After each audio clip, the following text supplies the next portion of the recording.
Hello, everyone. This is James Song here. I hope you're well.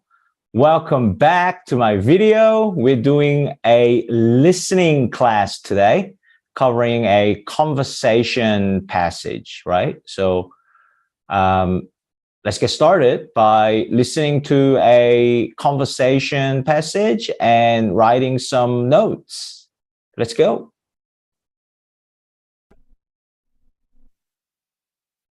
Listen to a conversation between a student and his academic advisor. Hi, Mark. What can I do for you? I'm just filling out this approval for graduation form for the dean's office, and I don't know. I hope I'll be able to graduate next semester. Well, as long as you've met the departmental requirements and you submit the form on time, you shouldn't have any problem. Make sure you include all the classes you will have taken for your degree in finance and the electives too. Yeah, but as I looked over the form, I got confused because of the way, they've changed the requirements. So now I'm not sure I'll qualify to graduate next semester. I know I would have before, under the old requirements. Well, when the business department changed the curriculum to include more courses in international business because of the increasing globalization of business, we made sure that students who had finished their second year, that is, those who were in their third or fourth year, wouldn't be affected. The new rules only apply to students in their first or second year. Oh, that's good to know. The department's hiring new faculty too, I heard, to teach some of the new courses, but I want to... Yes, one new faculty member has been hired. She'll be teaching international banking, as a matter of fact. Actually, that's what I wanted to ask about, international banking. I took International Banking 1, but I never took International Banking 2. It used to be that the second semester of international banking was an elective, but now it says it's a required class. Yes, but that's one of the recent changes, so... Okay. And I'm planning to take a management course next semester, but I don't know if it'll count toward my major. What's the course? Organizational behavior. Yes, that'll count towards your major. That's a difficult class, you know, but well worth it. So it looks like you'll have all the required classes you need. You should be just fine. I assume you've taken a seminar? Yeah, I took the marketing seminar. Okay, you're looking good. Just to be on the safe side, why don't you talk to someone in the dean's office before you give them the form? Okay. So, should I just explain to them that even though one of these classes got changed from an elective to a required class, I don't have to take it? Yes, you've met the requirements for graduation, and if there's something I need to do, if I need to write a letter or whatever, just let me know. Okay, thanks. I'll let you know if I need... Oh, technical problem there. It just finishes the man saying, I will let you know. Yeah, sorry, there's nothing I can do. Sometimes last 1 second of the passage gets cut out for no reason. Okay, so it finishes saying, students saying, I will let you know if I need that letter. Okay, that's the passage. And sometimes it happens. Sorry, guys, but technical difficulties, nothing I can do. All right, so I hope you got everything. So let's go through the listening passage in full by reviewing my notes. Okay, so student says, I applied approval for graduation, basically applied to graduate, but not sure. He says, I don't know. I hope I graduate. So hopeful, but not very certain, right? An academic advisor just say, if you met all the requirements, if you submit the form, and make sure you took all the classes you need in finance. So I guess the student is majoring in finance. So if you have all the classes you need for major and elective, then you can graduate. That's what academic advisors say, right? And students still not very confident say, I'm very confused because they changed the requirement. So this means change the requirement to graduate, okay? So the university changed the condition for graduation So the student is very confused. He says, I'm not sure I can graduate or not. And advisor say, yeah, it's changed. They put more international business because now it's more like a global era these days. But advisor says third and fourth year students are not affected by this change. Only first and second years are affected by this new change. Okay. So what does this mean? This means it does not, these new changes do not affect this student because, he would be fourth year already because he wants to apply to graduate, right? So he doesn't seem to be first or second year. So these new changes would not affect him. He can just follow the old requirement and he can graduate. That's what this means. So he says, that's great. That's good. And he asked about, there's new faculty, ask about like a new teacher. And advisor says, yes, there's one new faculty, one new professor teaching international banking. And the man wants to ask important questions. So this is important detail, right? Okay, so these two are main body paragraph. Okay, so he's not sure. He took international banking 1 and he didn't take international banking 2. And he's asking international banking 2 used to be elective, meaning optional subject, right? Not major subject. So he didn't have to take international banking 2, and he didn't.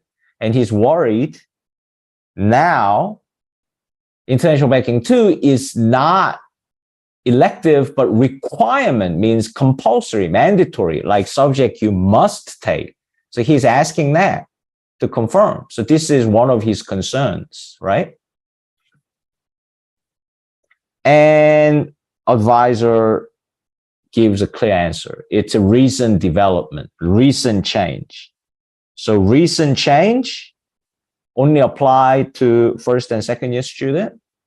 So this recent change does not affect him because he's not first or second year student. He's fourth year student. So advisor is indirectly answering his question by saying, you don't have to take international banking 2. And another main question he asks, he wants to take management course and he wants to check whether it matches his major. And the name of the course is organization behavior. And advisor gives clear answer. She says, yes, it is. So the man should take it to graduate. Okay. And says it's difficult, but worth it. Minor detail, but, I could remember it. I didn't have to write it down, but just for you guys, I just quickly wrote it down just in case they ask, but I don't think they will, right? I mean, the questions. And you should be fine. All right. The advisor says. And advisor asks, did you do the seminar? Yep, I did marketing seminar. So you should be fine, but just make sure, visit the dean's office to explain the situation before you send in the approval form to graduate. So man says, okay, I just need to explain the situation, why I don't have to take a certain course. What is it referring to? It's referring to international banking 2, right? Because it's a recent change. So he doesn't have to take international banking 2 because it's not required course for old requirement for graduating. So that's what he's saying. Okay, so do I have to just explain why I don't have to take international banking 2? I don't have to, and I can still graduate? He confirms, and yeah. Advisor says yes, and advisor offers extra help. If I need to help you with anything, just let me know, like writing a letter for you. Okay, I will do that for you. So just let me know if you need a letter, right? If I need to help you more, just let me know. And the man says, I will let you know if I need that letter. So conversation finished. Pretty comprehensive, complete review, I think. I think we covered pretty much every detail in the listening passage. So now we're ready to tackle questions. Bring it on. Let's look at some questions. All right, let's look at question number 1. What is the conversation mainly about? Is the student wants to know whether he can graduate because he's not sure, because the requirement for graduation has been changed. So he wants to ask some questions to the advisor to know whether he can graduate, right? Yeah, so here. A, student's eligibility. So he is eligible, he's allowed, able. So eligibility means if he has eligibility to graduate, means he has everything to graduate. He can graduate. He does not have eligibility. He's not eligible, means he cannot graduate. Okay, all right. So eligibility to graduate next semester. Yeah, looks pretty good answer. You know, it's whether he is eligible to graduate or not.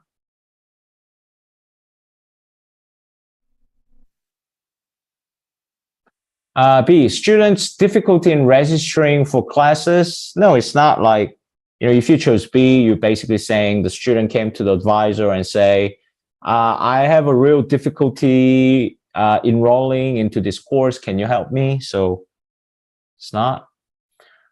Difficult class the student must take next semester. It's not about the class. It's, you know, to ask whether I have everything to graduate.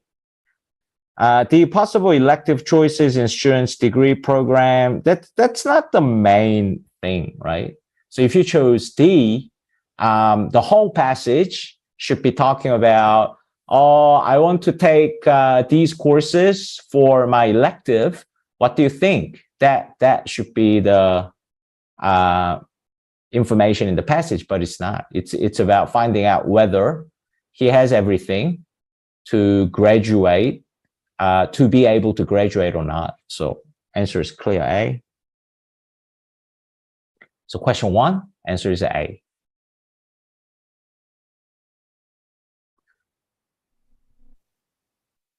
Question 2, according to the woman, why was the program curriculum changed?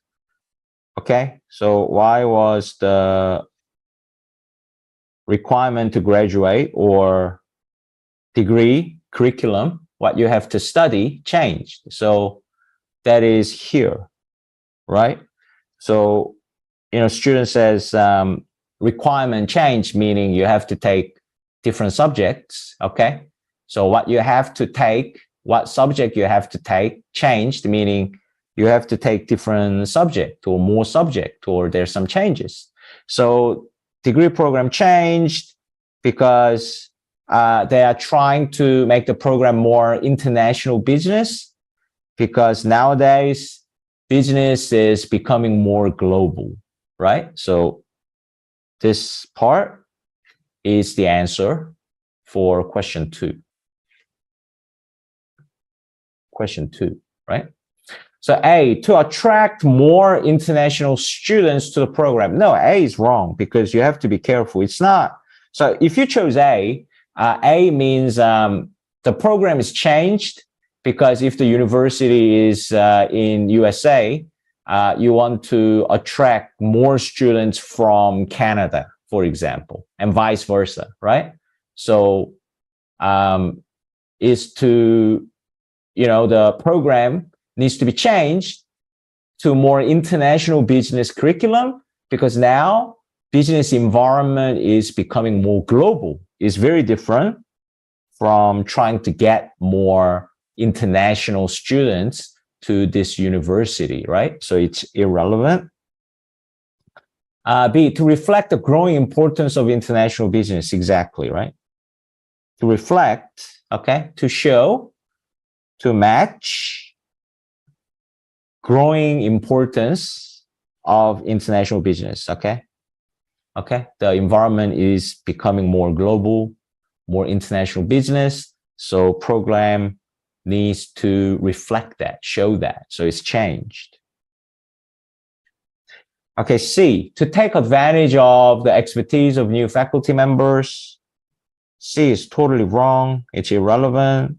Only thing about faculty member is the students ask, oh, I heard there's new faculty. And advisor said, yeah, there was like one new faculty member who teaches international banking. So, you know, there's no information about take advantage of expertise of this new faculty. And also it's S, new faculty members. So C is totally wrong. D, to give students a stronger background in management. Nope, not mentioned. It's more about international business, environment. Okay. Okay, question 2, the answer is B.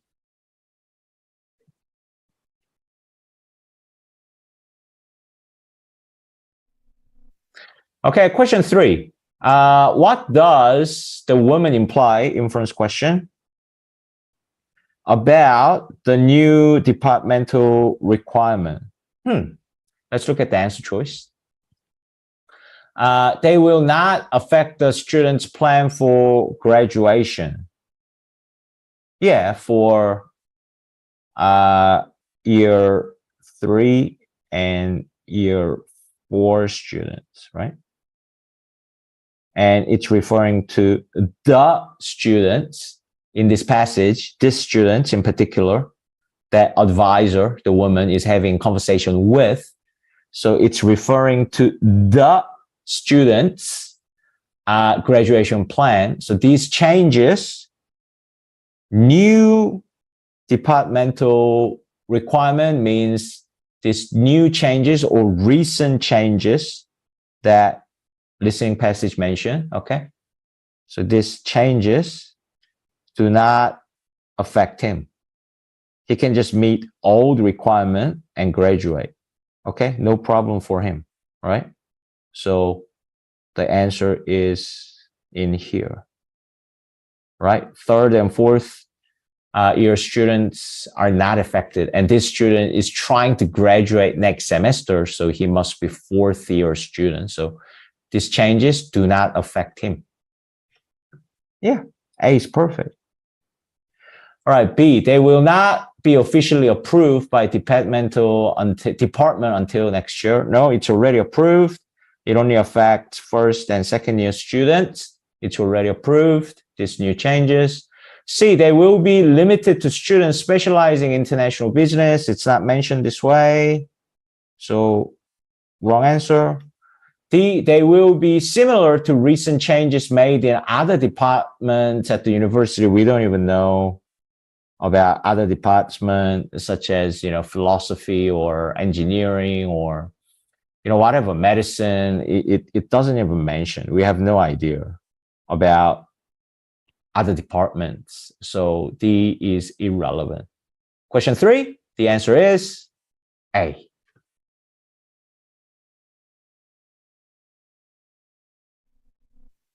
Okay, question 4.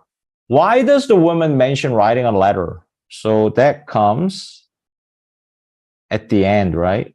So, you know, advisor, she think he'll be fine. But last advice she gives him is make sure you go to the dean's office before submit the approval form to explain orally, like this is what happened. I should be able to graduate. And she mentioned, let me know if I need to help you more. Like, you know, if I need to write a letter for you, please let me know. So why woman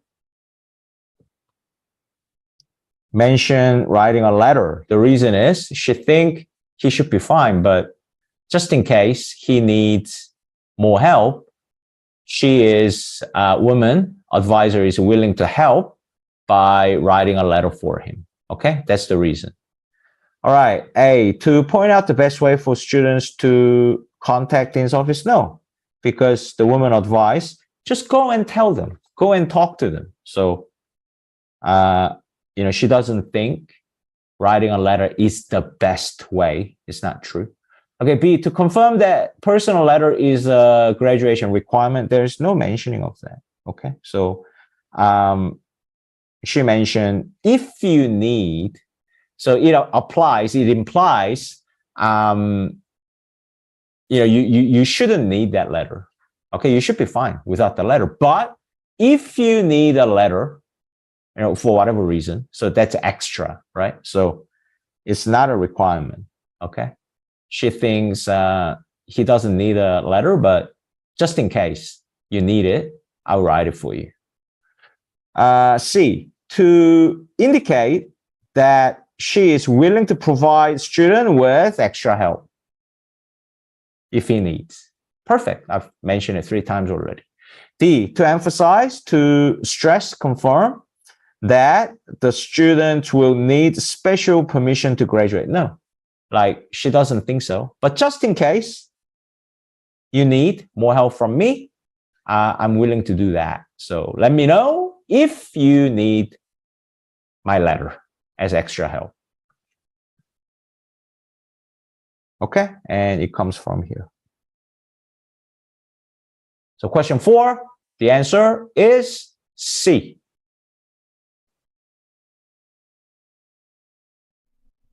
Okay, question 5, last question for this particular conversation section in listening. Why does woman say this? So let's listen to the question. Why does the woman say this? I assume you've taken a seminar? Okay, she said, I assume you took seminar course, right? So, she thinks the man already took seminar, or if we really infer, seminar is a requirement to graduate. Okay, he should have taken already, right? So let's look at the answer choices. To suggest that student has not, no, like, I assume, so I think you have taken the seminar already, haven't you? You took the seminar already before, right? So I assume you take the seminar, okay? So I think you have taken this course. So A is opposite.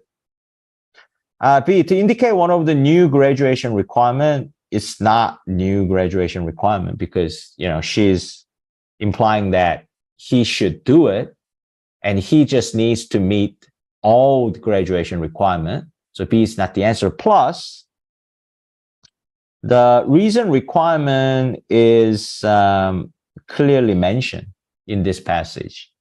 You have to take International Banking 2 as well for this student. So either way, B is clearly not the answer. Okay, seminar is not new graduation requirement. She is not implying that at all. C, to find out the student's opinion about a particular class. Okay. So if you choose C, you're saying like, what do you think about the seminar course? What is your thought about the seminar class? No. D, to be sure, to check, to confirm that the student has taken a required class. Yeah, she's checking as well. She's like, oh, I think you have taken seminar course already, right? You have taken it, right? You took the seminar before to check. She think he has taken it, one, but also she is double checking, okay? You took the course, right? You took the seminar, right? So D is the perfect answer. Okay, I think it's very clear. That's the end of this passage, conversation passage. Question 5, the answer is D. Thank you for watching this video. I really sincerely hope that this video and my lesson helped you. And I appreciate you are studying with me. So I'll see you in my next video. Thank you. Bye. Hello, everyone. This is James Song here. Today, we are covering another listening session. It's a lecture passage. So let's listen to it and write notes at the same time. And then let's tackle some questions in this lecture passage. So without further ado, let's get started right away. Here we go. Listen to part of a lecture in a conservation biology class. One consequence of global warming is extinction. There's compelling evidence that global warming will be a significant driver of many plant and animal extinctions in this century. So we're considering various strategies to help some threatened species survive this warming trend, which, as you know, is caused mainly by greenhouse gases produced by the burning of fossil fuels. The most radical strategy being debated among conservation biologists is assisted migration. Assisted migration means picking up members of a species or members of a group of interdependent species and physically moving or translocating them. Translocating threatened species to a cooler place, to higher latitudes or higher elevations, for example. Now, migration's a natural survival strategy. Over the past 2 million years, colder glacial periods have alternated with warmer interglacial periods. And so, in response to these gradual climatic swings, some species have shifted their ranges hundreds of kilometers. So perhaps you're wondering, why not let nature take its course now? Well, we can't. The main problem is today's fragmented habitats. During previous interglacial periods, when glaciers retreated, they left behind open land in their wakes. Today, human development has paved over much of the natural world. Ecosystems are fragmented. Housing developments, highways, and cities have replaced or sliced through forests and prairies. There are few corridors left for species to migrate through without help. So conservationists are trying to save as many species as possible. Now, assisted migration could become a viable part of our rescue strategy, but there are a number of uncertainties and risks. Without more research, we can't predict if assisted migration will work for any given species. A translocated species could die out from lack of food, for example. At the other extreme, we might successfully translocate a species, but within 5 or 10 years, that species could proliferate and become an invasive species. Like a non-native plant that chokes out native plants by hogging the nutrients in the soil. Translocated animals can become invasive too. It happened in Australia. The cane toad was introduced back in 1935 to control an insect pest that was destroying Australia's sugarcane plantations. But the cane toad itself became a pest and has destroyed much of the wildlife on that continent. Also, many species are interdependent, intimately connected to one another, like animals that eat a certain plant, and that plant relies on a certain fungus to help it get nutrients from soil, and on a certain insect for pollination. We'd probably have to translocate entire networks of species, and it's hard to know where to draw the line. And in addition to all that, it's not even clear that assisted migration, or any migration for that matter, will help, at least for some species. Earth was already in one of its warm interglacial periods when we started burning fossil fuels. And in the 21st century, global temperatures are expected to rise 2 to 6 degrees. That rate of heating's far greater than during the last glacial retreat some 12,000 years ago.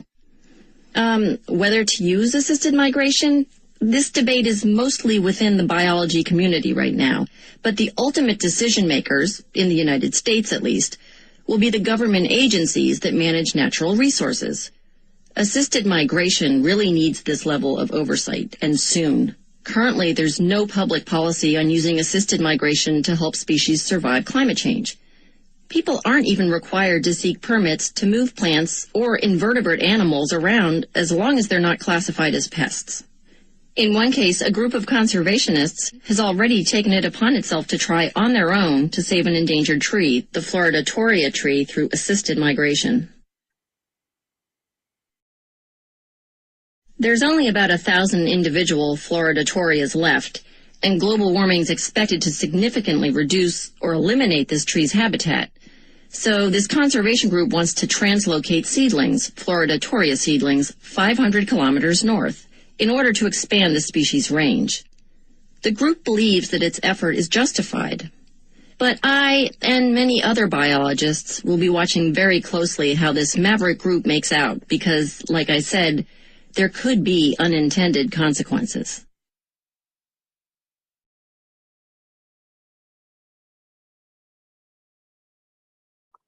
Okay, so how much did you get it? Did you get it all? You pretty confident? I am reasonably confident.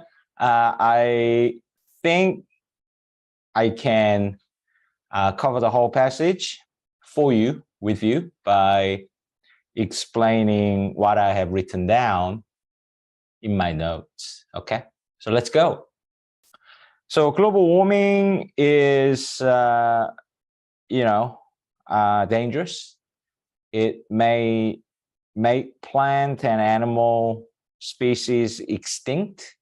It may kill the whole different types of species, global warming. So, we're looking for strategies. I paraphrase right there, okay? So we're looking for different ways to help these species survive in this global warming era that we live in right now, okay? So global warming caused by greenhouse gas, by burning fossil fuel. So one of the radical way, extreme way, strategies to help survive these species is assisted migration. So human assisting, helping these species to move, okay? So this is the main topic of the whole passage, okay? So it starts by defining what assisted migration is. So assisted migration means physically moving species to help them survive, right? Translocating, okay? So relocating or changing their location to elsewhere, for example, like cooler places or whatever, higher elevated places, to better places so they can live, right? However, migration happens naturally, right? We don't have to assist. Okay, birds naturally, migrate millions of kilometers. I'm not sure millions exactly, thousands of kilometers annually, right? So, the salmon and all these different species and animals. So migration happens actually naturally. We don't have to assist, right? It happens naturally. And we have some cold and some warm periods naturally. So why let nature take its toll? That's what Professor said. It's one of the phrase that English speakers use quite often. Why just let the nature take its course, right? Which means I just paraphrased immediately so I can write it quickly and, just keep the same meaning and I won't forget. So I written it down. Why just leave it? Meaning, why just let animals and plants migrate naturally by themselves? Why do we forcefully assist their migration? Which is really good question, right? Why do we step in? We can just leave it. It will happen naturally anyway, over thousands of years maybe, or even shorter. But Professor clearly says it can't be done this way. We cannot just leave it, because habitat for these species, plants and animals, are already fragmented.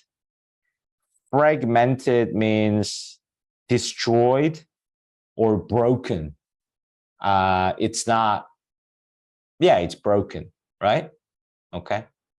So human development fragmented the habitat of these species. So we cannot just leave them, let them migrate by themselves, the species, plants and animals, because the humans' development destroyed their habitat. So they are going to die with this global warming because we destroy their habitat. So ecosystem is also fragmented, destroyed by human development. You know, I didn't bother writing down, you know, freeways, houses, and, you know, they built things and they destroyed forests, and, you know what happened, okay?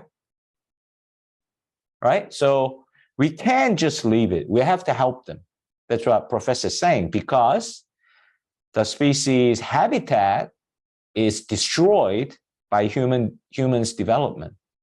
Okay? So conservationist, so a group of people, expert, who wants to conserve the nature and help this species survive, think we should help species. So that's where assisted migration comes in, I guess. Okay, but quite an important sentence, this one, section, this one. Okay, because like, yeah, let's do it. Let's do assisted migration. Let's get a bunch of species that are in danger, and let's move them somewhere else. Problem solved, right? No, not quite. Because, however, there are some uncertainties, unintended consequences, uncertainty. Not everything's clear. We don't understand everything. We don't know what's going to happen. And there are some risks. Okay, it's dangerous. Whether assisted migration will actually work or not. Okay, so let's find out what kind of uncertainties, possible danger, and risks are involved in doing assisted migration. Okay, so after relocating them, migrating them physically, some species could die, so it may not work out for them at all. Or something exactly opposite may happen. Species proliferate so much. Proliferate means their population increase a lot, okay? So it works out too well for them, and their population increase so much, they may break the ecosystem of that new habitat by becoming invasive species. For example, if it's plant, you know, you could actually kill all the native plants, wipe out the native plants to destroy the ecosystem. Or another example, for the animal, cane toad in Australia were put in, migrated physically to where there was some kind of a pest in sugarcane. So cane toad were put in as a solutions to kill these pests, right? Type of assisted migration in this context. But the outcome was just like this plant. The cane toad proliferates so much, I guess, they actually became the pest, okay? They were put in to get rid of the pest, but cane toad actually became the pest and destroyed everything. Okay, so there's a problem. And another uncertainty or problem, so that's first and second, or 1-1, 1-2, okay, the problems. And second or third problem, if you count this 1, 2, species are interdependent to other species. For example, one species cannot and does not live by itself, right? Okay, so if you have a species, if you have an animal, if you have a plant, you need other plant or other animals and other conditions, other living organisms that species need to survive. They all rely on each other,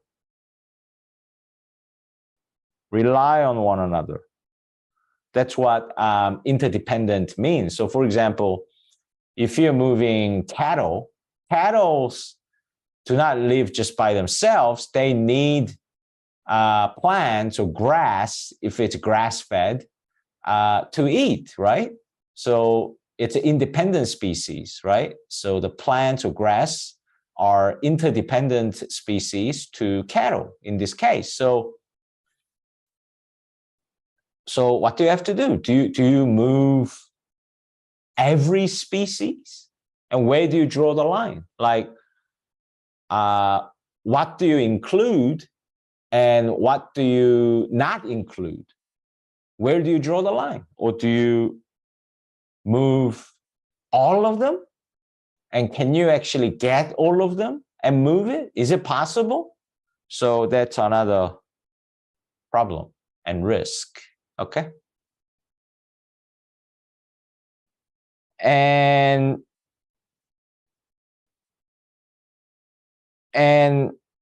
another minor potential possibility is assisted migration may not even help some species. May help some species, but may not. They're already in trouble. It's going to be extincted. They're going to die. But even if you move them, it may not be any help to them because it's warm, very warm right now. Not as like a positive tone, like a global warming. It's going to kill, certain species warm, right? So it's dangerous right now.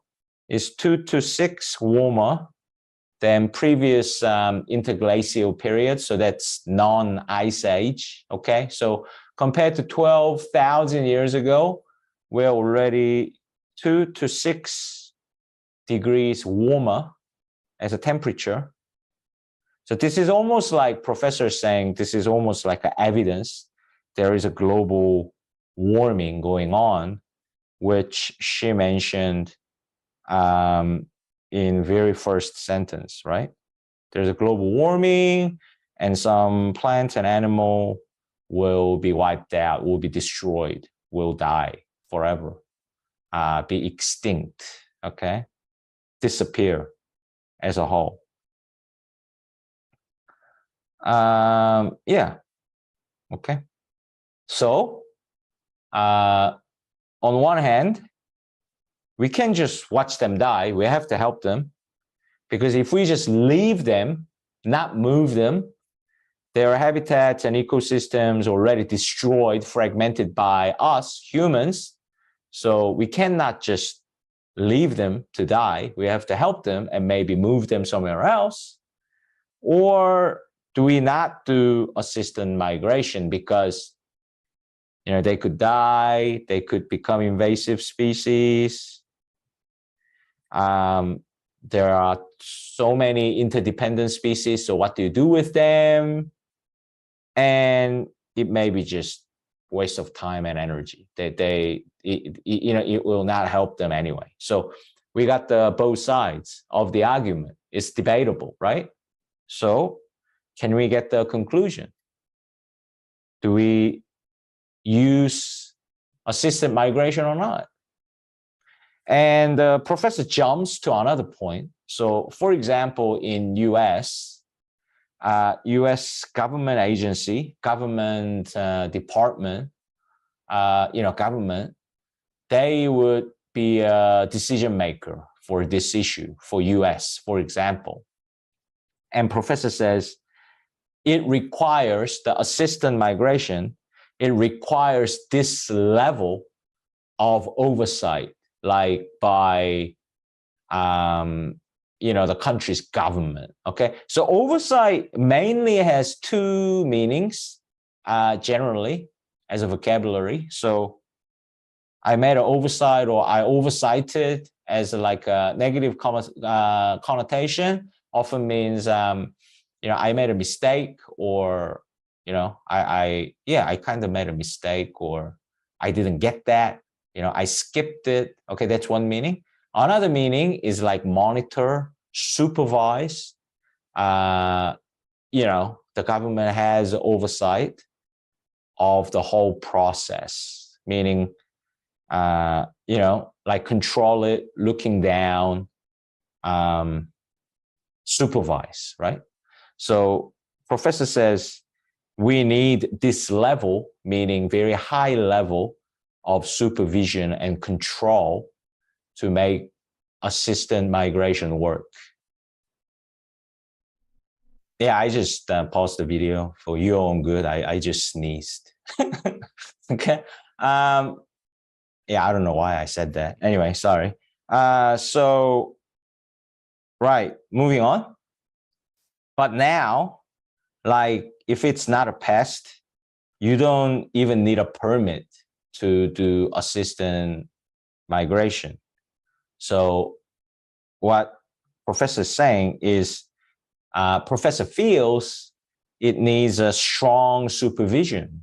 But right now, there's no supervision, or not enough, or it's too easy. It's not supervised, monitored, regulated strictly. There's no rules right now. So she thinks it needs to be tightened. Okay, it needs to be controlled more, because it's an important issue. It's a difficult issue. There are some risks and uncertainty involved. So, more oversight is required to decide to use assisted migration or not. That's professor's answer. So it's kind of gray area. She doesn't say like, yes, we should definitely do it, or we should not. Okay, she answers by, we need like a government level of oversight. We need regulation. Okay. So for example, this one group is trying assisted migration. So it's not a government. It's one group of people, biologists, decided to assisted migrate this type of tree that, only 1,000 trees are left. So they believe they have to move them. Otherwise, they'll be extinct. Okay. The global warming will kill them even more. Right. So group is very ambitious and moving this seedling to 500 kilometers north. And this group feels this move is justified, but because of uncertainty and risks, right? Other biologists, perhaps, including the professors, are very careful in looking at this situation to monitor what will happen, okay? A bit nervous, not convinced, okay? Not 100% justified. Other biologists are, okay, so let's see what happens, whether this is a right move or not, okay? I will monitor your decision, that kind of attitude, because she's worried about unintended consequences. So here it refers to unintended negative consequences, okay? Yeah, so that's the whole passage, and I explained based on my notes. So there you go. So this is how you improve. And note-taking is everything, guys, in TOEFL listening. Think about this. Think about it this way. If you wrote your notes this way, exactly same as me, for example, and achieved a level of understanding of what you heard based on this note, so whenever you look at the notes, you can bring out this level of information, then how can you get the questions wrong? It's almost like impossible if you wanted to get the question wrong because you understand the passage inside and out. And because TOEFL listening, the passage is only played once and they don't let you see the question while you listen to the passage. They don't, so you don't know the question. Question comes afterwards, so you can only write notes. Note-taking is everything. Okay, you have to master the note-taking to be able to get all the questions right. No questions. Okay, so with that in mind, let's look at some questions and solve them together. Let's go.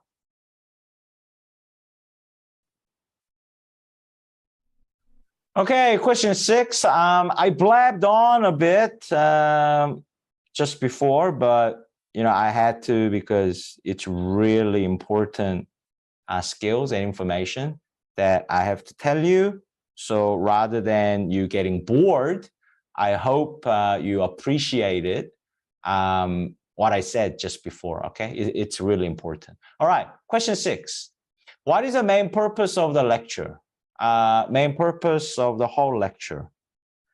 It's almost like a description, introduction, overview of what assisted migration is, right?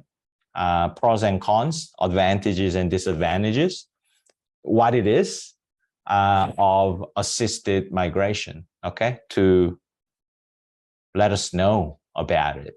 So let's have a look. A, to explain the government's role in regulating assisted migration. I mean, even if this is it's not true, but even if this was right, this information, it's not answer to the question because question is asking what is the purpose of the whole lecture, and this was very little minor part of like one small part of the lecture. So A is already wrong, okay? It's not the purpose of the whole passage. Okay, B, to discuss ways in which plants and animals adapt to climate change. It's not about adapting it. The professor think they cannot adapt because it's too warm, too hot, global warming, plus habitat, ecosystem all destroyed by humans. So it's not about adapting to the environment. It's about getting them out, okay? C, to discuss controversial approach. So is this approach assisted migration? Is this controversial? Yeah, okay, because it said one of the radical, meaning very extreme, okay? So one of the most radical strategy, radical way. So it's controversial. And if it's radical, then if it works out, it would be really good. But if it doesn't work out, it may be disastrous, right? So controversial approach can refer to assisted migration, okay? So to discuss advantages and disadvantages, controversial approach, assisted migration to conserving plant and animal species. Exactly. So in order to save this species, plant and animal, that may go extinct, let's discuss whether assisted migration is a good way or not. Okay? All right? Let's discuss. Sorry, not B. C. Perfect. D. To describe a recently discovered consequences, there is none, of global warming. Okay, so are we describing what happened recently, not long ago, due to global warming? Is that what the whole passage is about? No. Okay. So question 6, the answer is C. All right, question 7.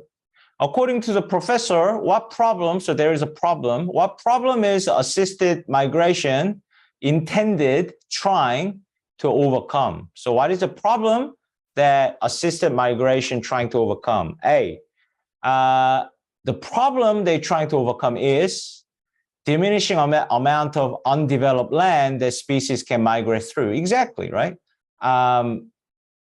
Developed here means very negative in this context. Like humans developed land, so building highways, buildings, cutting down the forest. So, the fragmenting habitat has happened due to developed land. So undeveloped land are diminishing, reduced the quantity of undeveloped land that species can naturally migrate or live, right? It's being reduced, right? They need more undeveloped land, but they don't have that. It's all developed. It's all fragmented, right? So that's the problem. So they need help and they need to get out because their habitat is developed, meaning already fragmented, okay?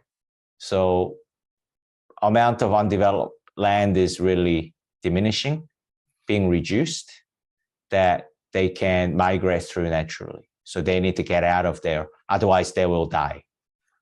So A looks pretty good. B, the problem they're trying to overcome is relative lack of nutrients available in cooler latitude. It's so specific that passage does not mention at all. Okay, all right, so it's wrong. C, the increase in alteration between the cool and warmer periods. So the problem they're trying to overcome is alteration, change between cooler and warmer periods. Okay, so some cool, like 10 years, not 10 years, thousands of years, but just to give you an example to help you understand. So let's say the cooler periods were 10 years and warmer periods period was 10 years. And it was changing after 20 years, back to cold for 10 years and warm for 10 years. But if you choose C, you're trying to say assisted migration is trying to overcome increase in alteration. So they want cooler period, like in one period for a longer period of time, perhaps. And then when it changed to warm period, they also want that for longer, okay? So increase in alteration, change between cooler and warmer periods. This is a problem, so they want to get out. They want to do assisted migration, okay? Nonsense, right? It doesn't even say, right? Only thing it says is compared to last warm period, current warm period that we live right now, it's a lot warmer. It's a problem. That's all the information the passage provide. Only information passage provide. Right here. Right? So it has nothing to do with C. Okay, D, competition from other species in certain native habitats. So they are doing, we want to do assisted migration of these species because the problem is there are too much competition from other species in this native land.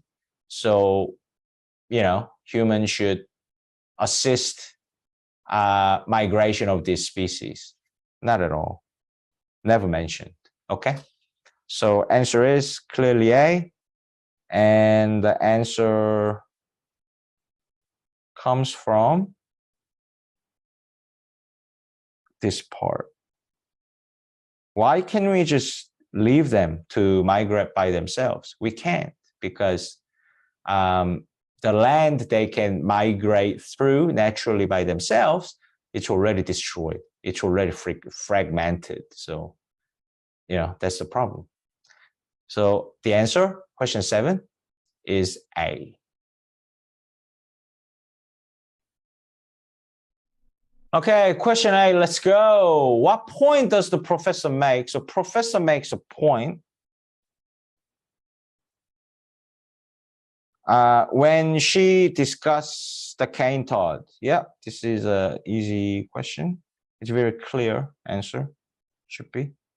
So when she talks about unintended consequences, uncertainty and risks, cane toad is example of species proliferate so much, their numbers increase so much, their population increase so much after migration, that they actually become invasive species to hurt the habitat, okay, hurt the ecosystem, hurt the native species, right? Cane toad is an example of that, because cane toad was put in to control pest, but they became the pest itself and destroyed other species. Okay, let's look at the answer choice. A, translocated species sometimes die out. No, they do not die out. They became invasive species. B, translocated species may spread too quickly in their new environment. Maybe. Okay, it doesn't include and becomes invasive or negative to the environment. That's omitted. It's not included. But up to this part, it's correct, right? They became invasive species, means they proliferate so much, okay? So much cane toads, okay, in numbers.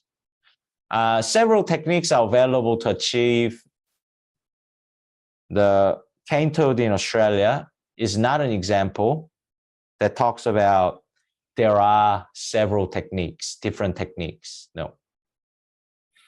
D, animal species are often easier to relocate than plants. So is it talking about cane toad compared to certain plant species, and says cane toad is an animal species, not plant, and animal species such as cane toad is easier to move? No, not at all. So very clear, this one.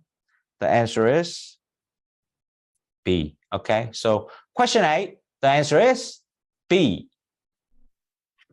Okay, moving right along, question 9. Let's look at it. What does professor imply? Inference question. When she mentions translocating networking of species. So networking of species, I think it means the interdependent species, right? And the problem was, if we look at the notes, or if we remember, where is it? Okay, here. That there are many interdependent species that rely on each other, and we don't know exactly how many of them. Like there may be many and many more interdependent species of one species to survive. And if there are so many of them, how many of these interdependent species we need to move? Like all of them? And we don't even know what's all of them. It may be more than we think, and we move them, and we may not move some interdependent species. And second, so do we move all of them? Where do we draw the line? How many species we move? And which species we move and which species we do not move? How do we make the decision? That's a second point. Okay? So let's look at A. A, there are aspects of interdependency that are unknown. Yeah, maybe, right? So we may not know absolutely all interdependent species to this one species. Okay, we may not know all of them. So A looks pretty strong. B, some species evolve in ways that help them survive in new habitat. It's not many. Okay, if you chose B, you're saying some interdependent species evolve, adapted, changed in the way to help other interdependent species if they are moved together. Okay? Okay, nothing mentioned this way. All right, C, it is difficult to know how far to move a network of species. This is wrong because it's talking about the distance. Okay, the passage is talking about two things. We may not know all interdependent species, and which species do we select then? Okay, which species need to be moved? But C is talking about how far to move them in terms of distance. So C is wrong. D, many assisted migration plans should involve the translocation of just one species. This is exactly opposite of what the passage is saying. Okay, so if you chose B, if you chose D, I'm sorry, it's saying like you should only move one species. Okay, don't move any other network of species or interdependent species. Just move this one, the main one only. You are saying that if you chose D. So it's absolutely wrong, right? So the better answer and the best answer to question 9 is A. And B, C, D are actually absolutely wrong, okay, or not mentioned. So it's easy answer at the end. English was a little tricky, but clearly the answer is A. So question 9, the answer is A. Okay, next question, question 10. What does the professor imply, inference question again, about the government's role in regulating assisted migration in the United States? Maybe not enough, need to do more, need strong or stronger regulation, supervision. Okay.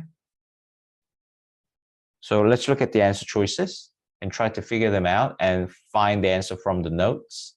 The government should continue to encourage, it's not to encourage, it's not, the professor is not saying government should say, okay, do assisted migration, or government to say, no, don't do assisted migration. The professor is not saying that. Professor is saying for US, you know, this is something very heavy. This is something very controversial, radical.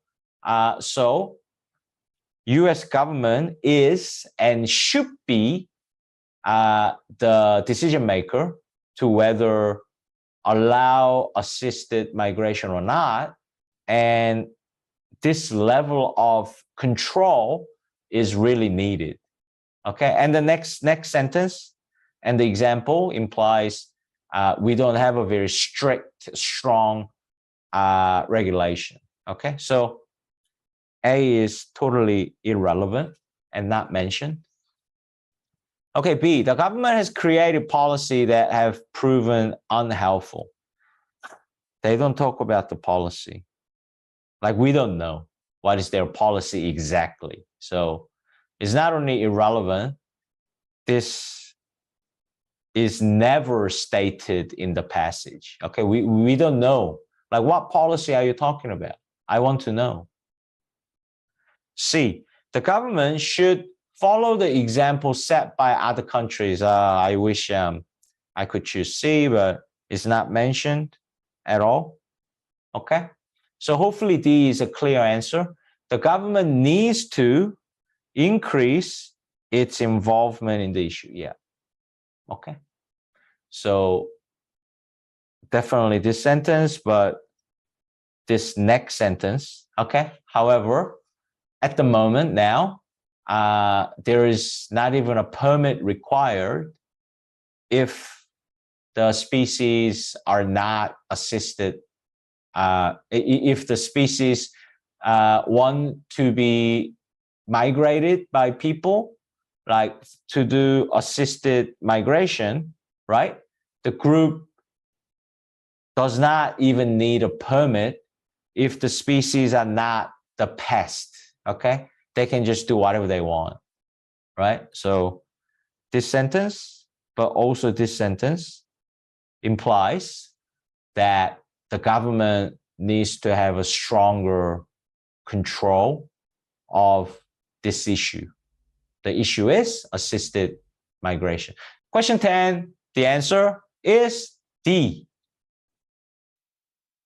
Question 11, last question of this particular lecture passage. What is a professor's attitude towards the effort to save the Florida Torreya? So last part, okay. Professor says not overly positive or negative, like professor saying, okay, let's see whether this group is doing the right thing. Let's see whether this assisted migration works out well, because it needs to be careful, right? Because it has unintended consequences, right? So let's see. Okay, let's carefully observe what happens, okay? All right, she's glad. I think this is a bit too extreme. I don't think she's glad or upset, okay? She's just saying, okay, let's be careful, let's monitor this.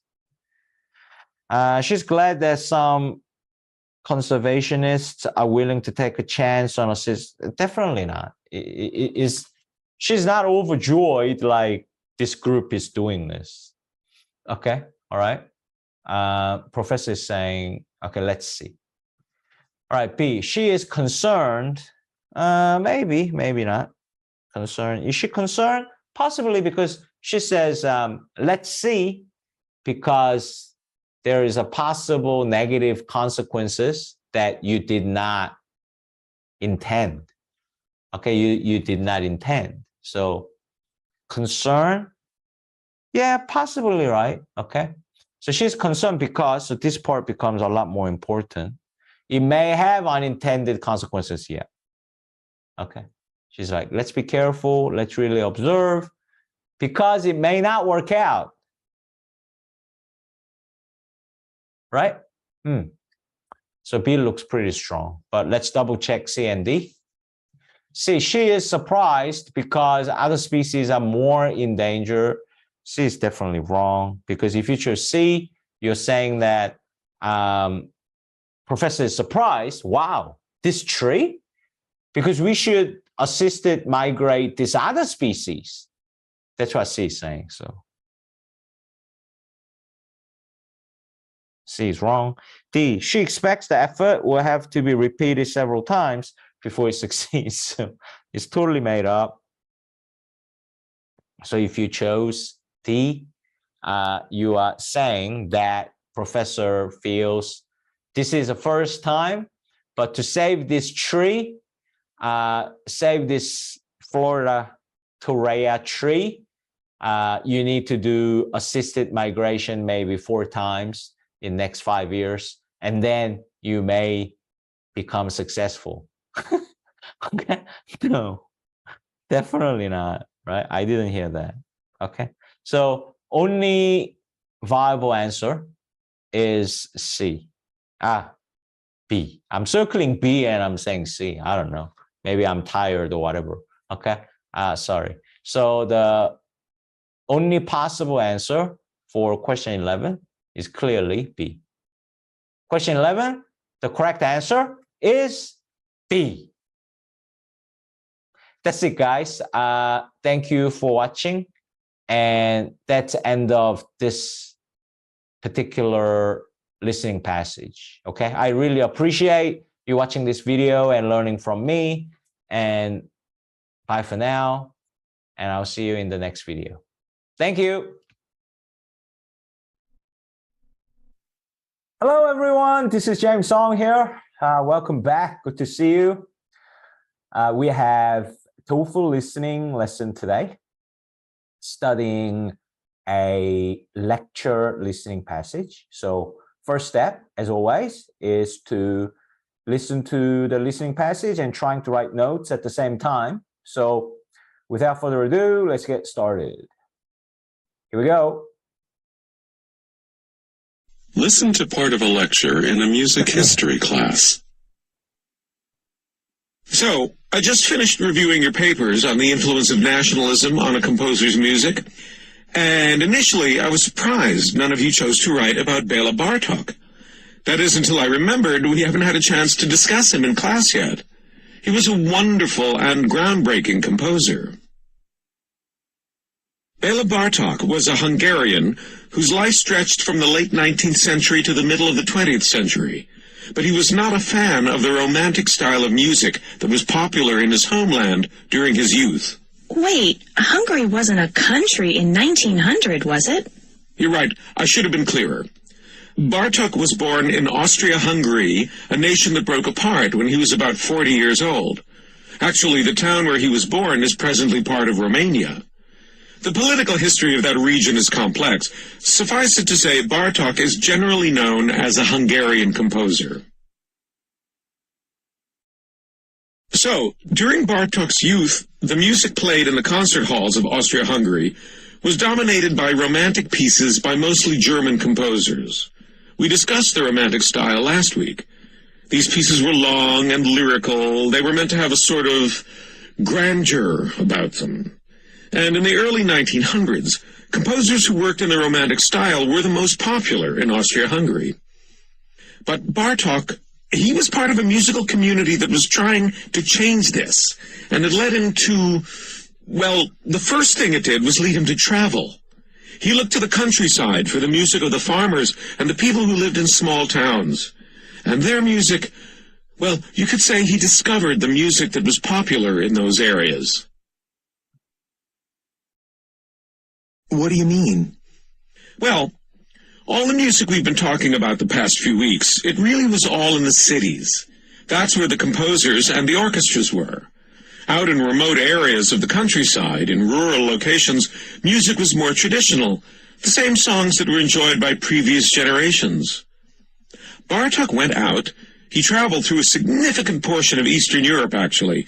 He roamed the countryside and listened to the music heard in small towns and at all sorts of celebrations. He attended weddings, dances, and religious ceremonies where he heard a very different sort of music from the romantic stuff being played in the concert halls in the cities. The music he heard is what we would consider folk music. And then he had those same songs played in the concert halls? No. At first, he went around to document the folk music. He really wanted to make sure the folk songs were written down before they disappeared. In fact, Bartok didn't start out the trip thinking of himself as a composer. He was an ethnomusicologist. He studied the traditional music of the region. But it turns out that what would later have a notable influence on European music on the whole was the way Bartok used elements he heard in folk songs in his own compositions. He adopted a number of elements from what he heard, like unusual rhythms, and he liked to use the glissando as his hallmark, which he probably got from listening to Croatian folk music. A glissando is, well, I've got a recording of Bartok here. Let's wait until the music is fresh in our minds. Susie, do you have something you want to ask first? Yeah. Before, you mentioned nationalism and... Right, yes. When Bartok had his new pieces performed, their folk music roots made them instantly popular. It happened to be a time of strong nationalism in Austria-Hungary, so his compositions came at just the right time. He became very successful there. Particularly, when Bartok's ballet, The Wooden Prince, opened, there was great excitement for music that included musical elements from local folk songs, music that reflected the region's musical traditions. However, as popular as Bartok was in his homeland, he did not get much international recognition during his lifetime. All right. How did you find it? Hard? Easy? Okay? I thought it was okay. Kind of medium in difficulty. It wasn't extremely hard in any means, but, you know, let's find out. So by reviewing my notes, I will help you understand the contents of the whole passage, okay? Excuse me. All right, so the professor in the lecture started out by, I reviewed your paper about national composer, and nobody wrote Bartok. Okay, it's name of a composer, a main character in this passage. And he said he realized we didn't discuss it in the class, meaning we haven't learned about Bartok in the class. So the topic will be, Bartok, this composer. That will be a topic of this passage. And professor compliments Bartok by saying he was like wonderful composer.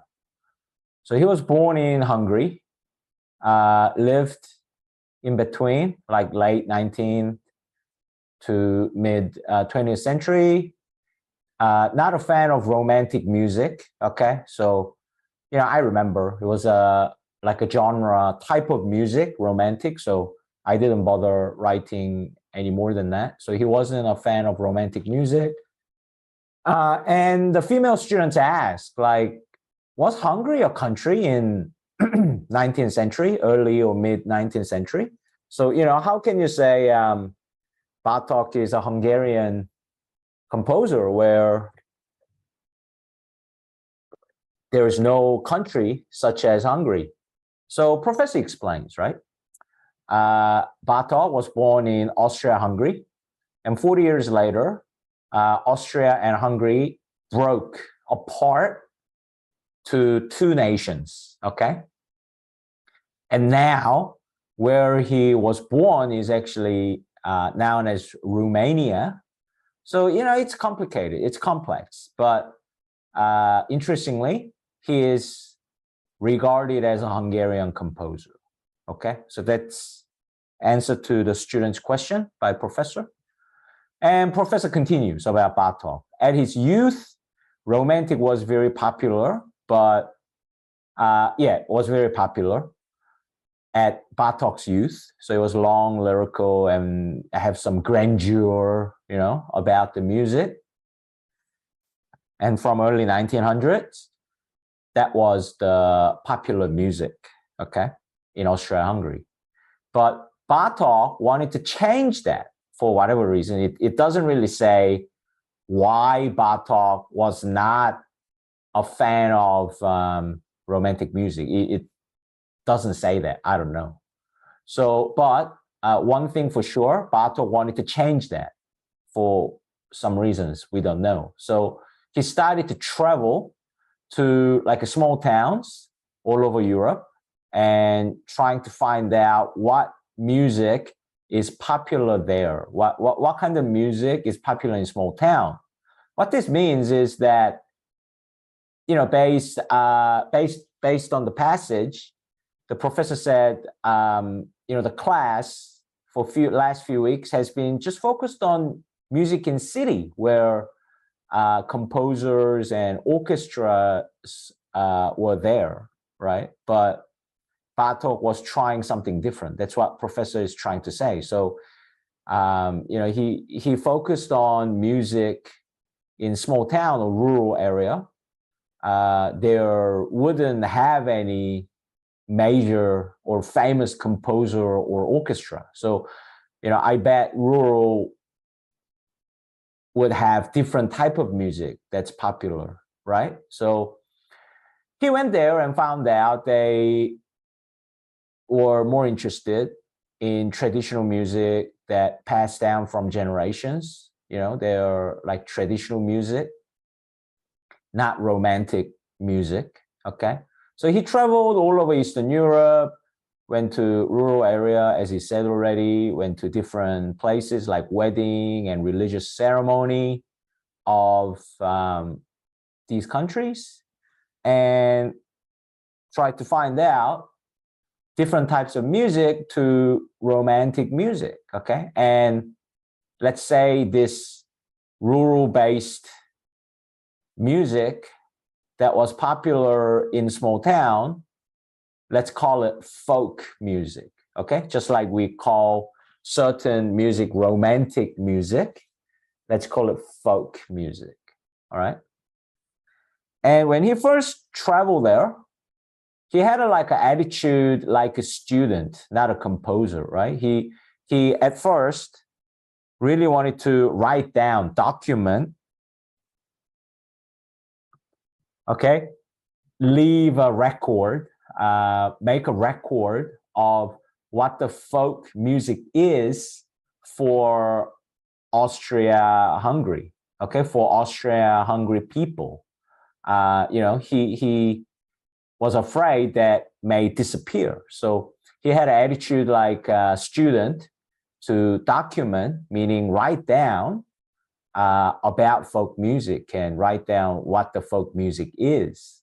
Okay, of course, later he used it in his own music piece because he's a composer.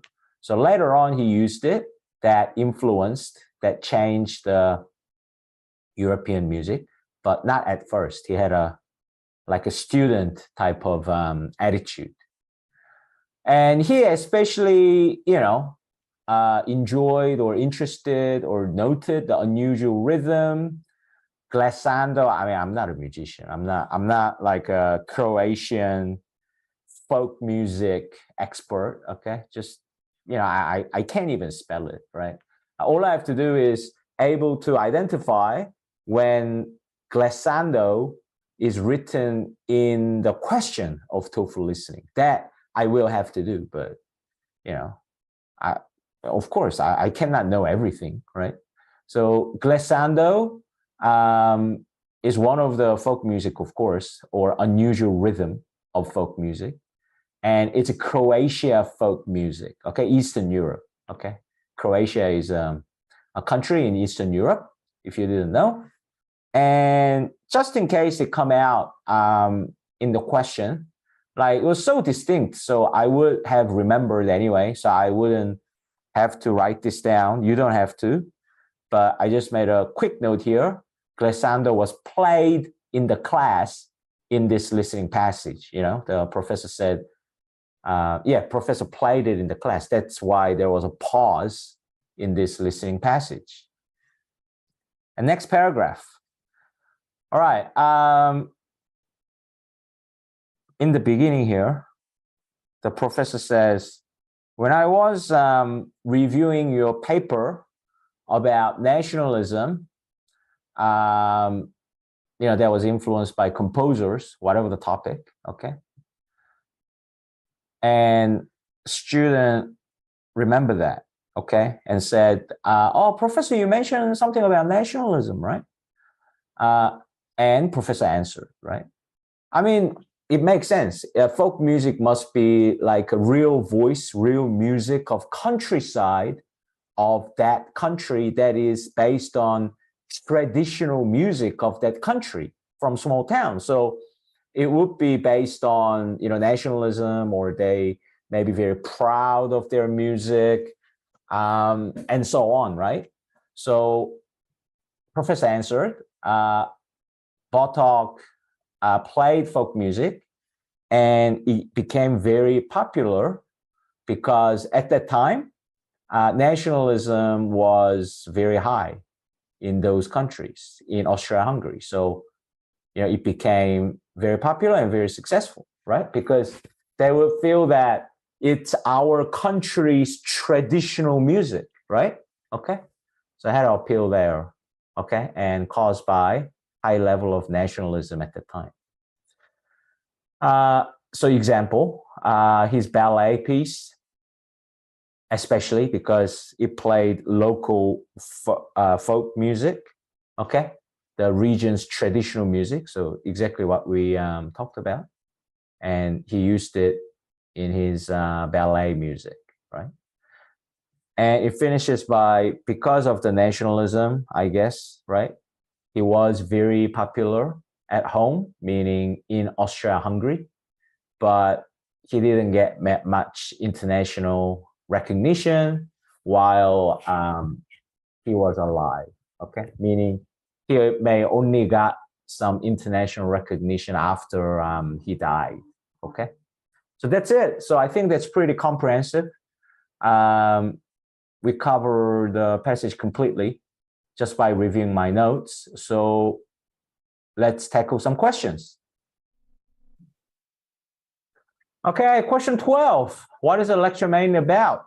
A, the influence of romantic style of music on Eastern European composers.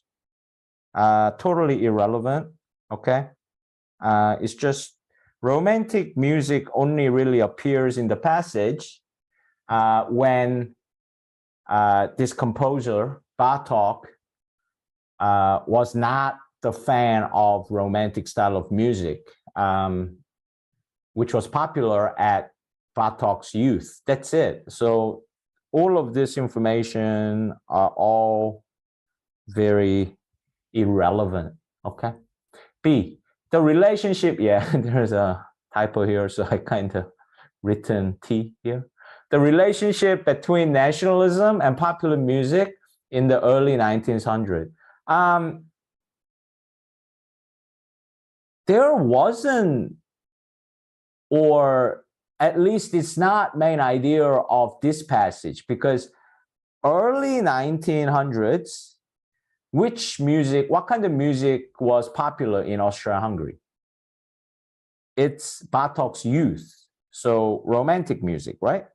And is romantic music have a strong relationship with nationalism or not? No, folk music, right?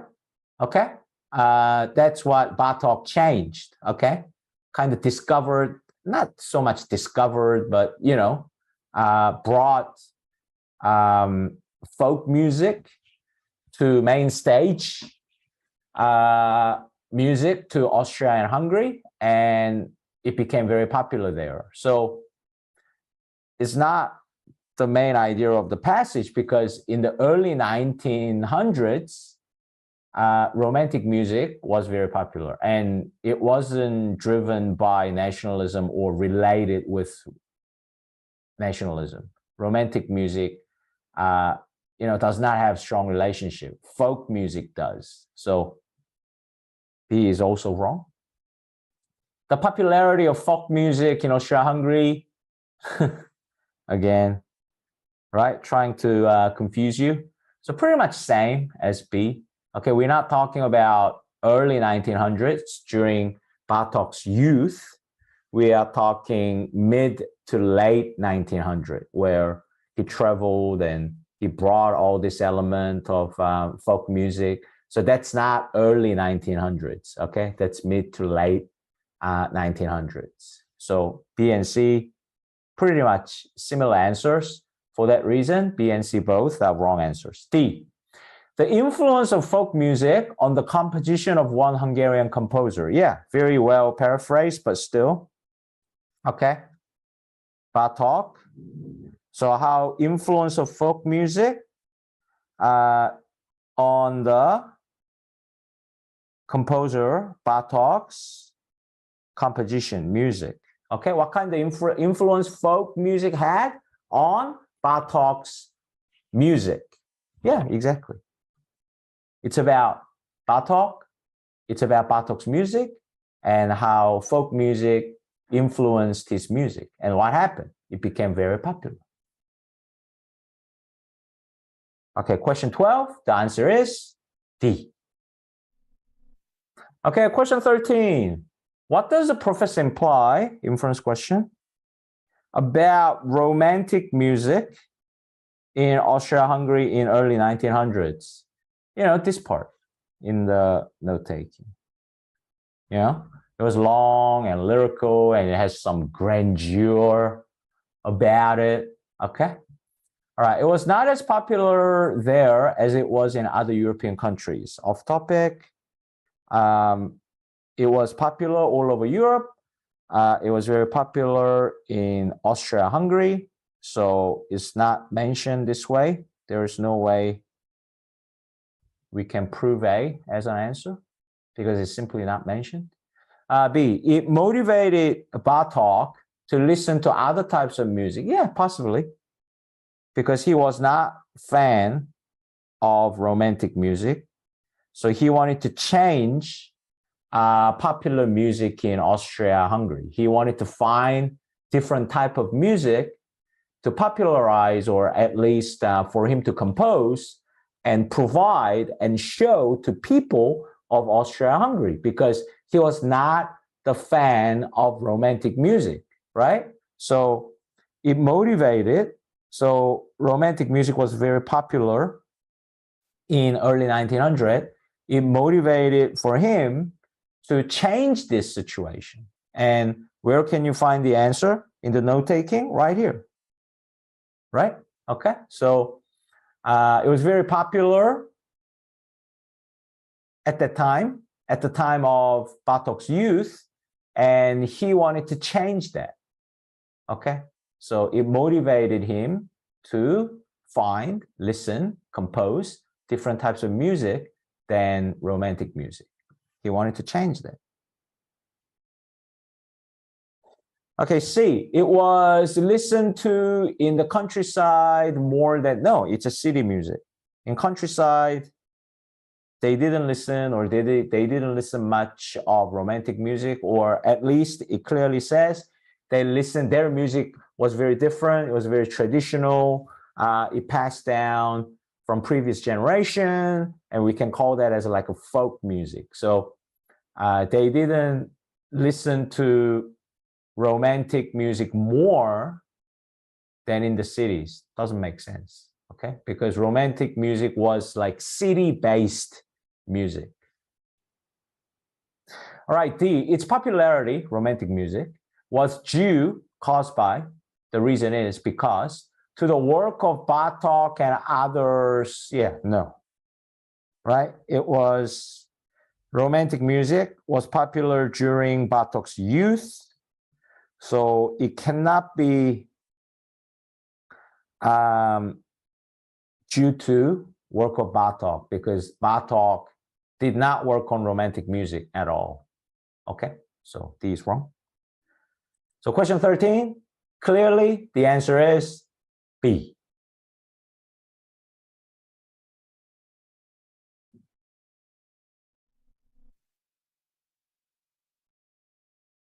Question 14, why does the professor mention, why, what's the reason? Local celebration in the countryside. Okay, let's look at the answer choice and match up the answer. To show how folk music influenced composers throughout Eastern Europe? Not really. Like, it just shows like he really went to the countryside and tried to listen to the music of people of countryside. You know, that's the reason. Okay. He really wanted to go to the rural area and wanted to find out popular music in the small town. Okay, that's why he went to this ceremonies, right? So yeah, it's not A. A is irrelevant, doesn't answer the question at all. To give an example of when performances of Bartok music took place. No, okay? Because if you choose B, you're trying to say Bartok's music was played in this local celebration. No, he was a student. He traveled to document, he was learning, he was documenting this type of music that was played in the local celebration. So it wasn't his work, his music. He was trying to document the music of the countryside. C, to give an example of occasions when Bartok had an opportunity to hear folk music. Yeah, right? So he listened to folk music here in note-taking, right? So where he listened to this different rural side type of music compared to romantic music called folk music, where did he listen to it? He went to rural celebration, and he listened to this folk music in weddings and religious ceremonies and so on, right? So to give an example, on occasions, times when he had a chance to hear folk music in rural area. Perfect. D, to talk about why romantic music was popular in the countryside. Give up. Romantic music, city music, not rural area music. Okay? Rural area music, folk music. City, romantic music. Okay? So, totally wrong. So, answer is C. Question 14, the answer is C. Question 15. What was Bartok's original goal when he started to travel through Eastern Europe? He wanted to change the situation of romantic music being a popular music in Austria-Hungary because he was not the fan of romantic music, right? This is what he wanted. So, first step, he started to travel to find out the rural side music, okay? So note taking right here. Answer is provided. A, to promote his ballet, that's much later. To document the local popular music, yeah, okay, so he went to travel, and what did he do at first? He had a mindset of the student of this local rural side music. He wanted to learn, he wanted to document it, okay? He wasn't trying to use it in his composition right away, okay? He wanted to write down folk music first, right? So this part gives the answer for question 15, okay? Word for word. That was his intention at first. That was his goal, right? Okay, C, to discover which musical elements were popular in all countries. Off topic. To find unusual musical elements. So he wanted to like find the unusual element. He found it, fortunately, and he enjoyed it, right? But it kind of happened as an outcome. It wasn't his goal to, okay, let's find unusual rhythm. No, it's just something that happened as a result. But his goal was, at first, he was very humble. He wanted to be a student, and he wanted to write down and keep folk music first. So that's original goal. So it's at first, right? What was his motivation at first, right?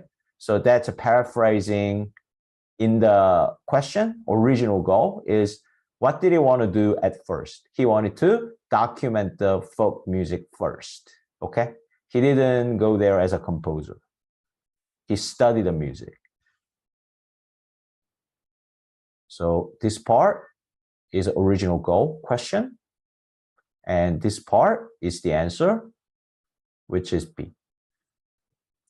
Super clear, right? So answer is B. Question 15, the answer is B.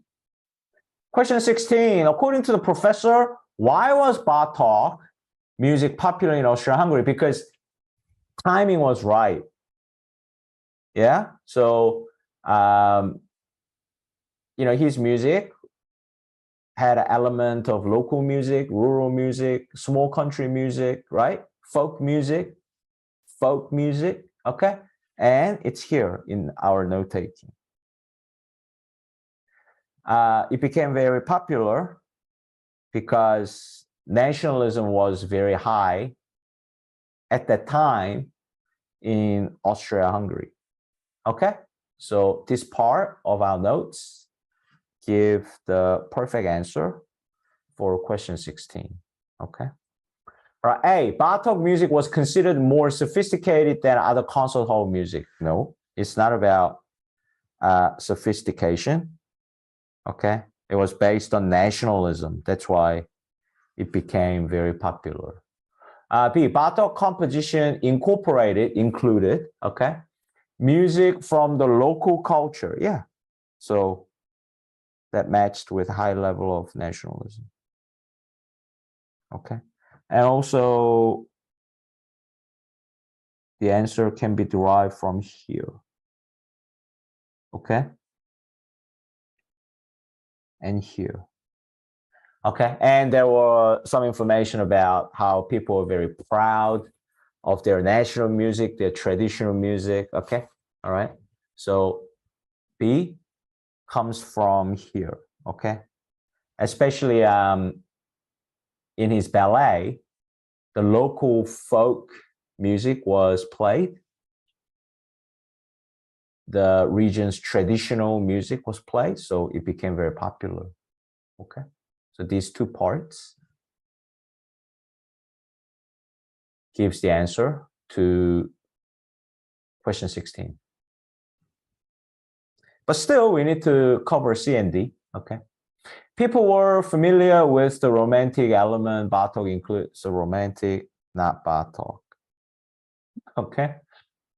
D, Bartok took advantage of the popularity of ballet, popularity of nationalism, not ballet. It's not, he did not get,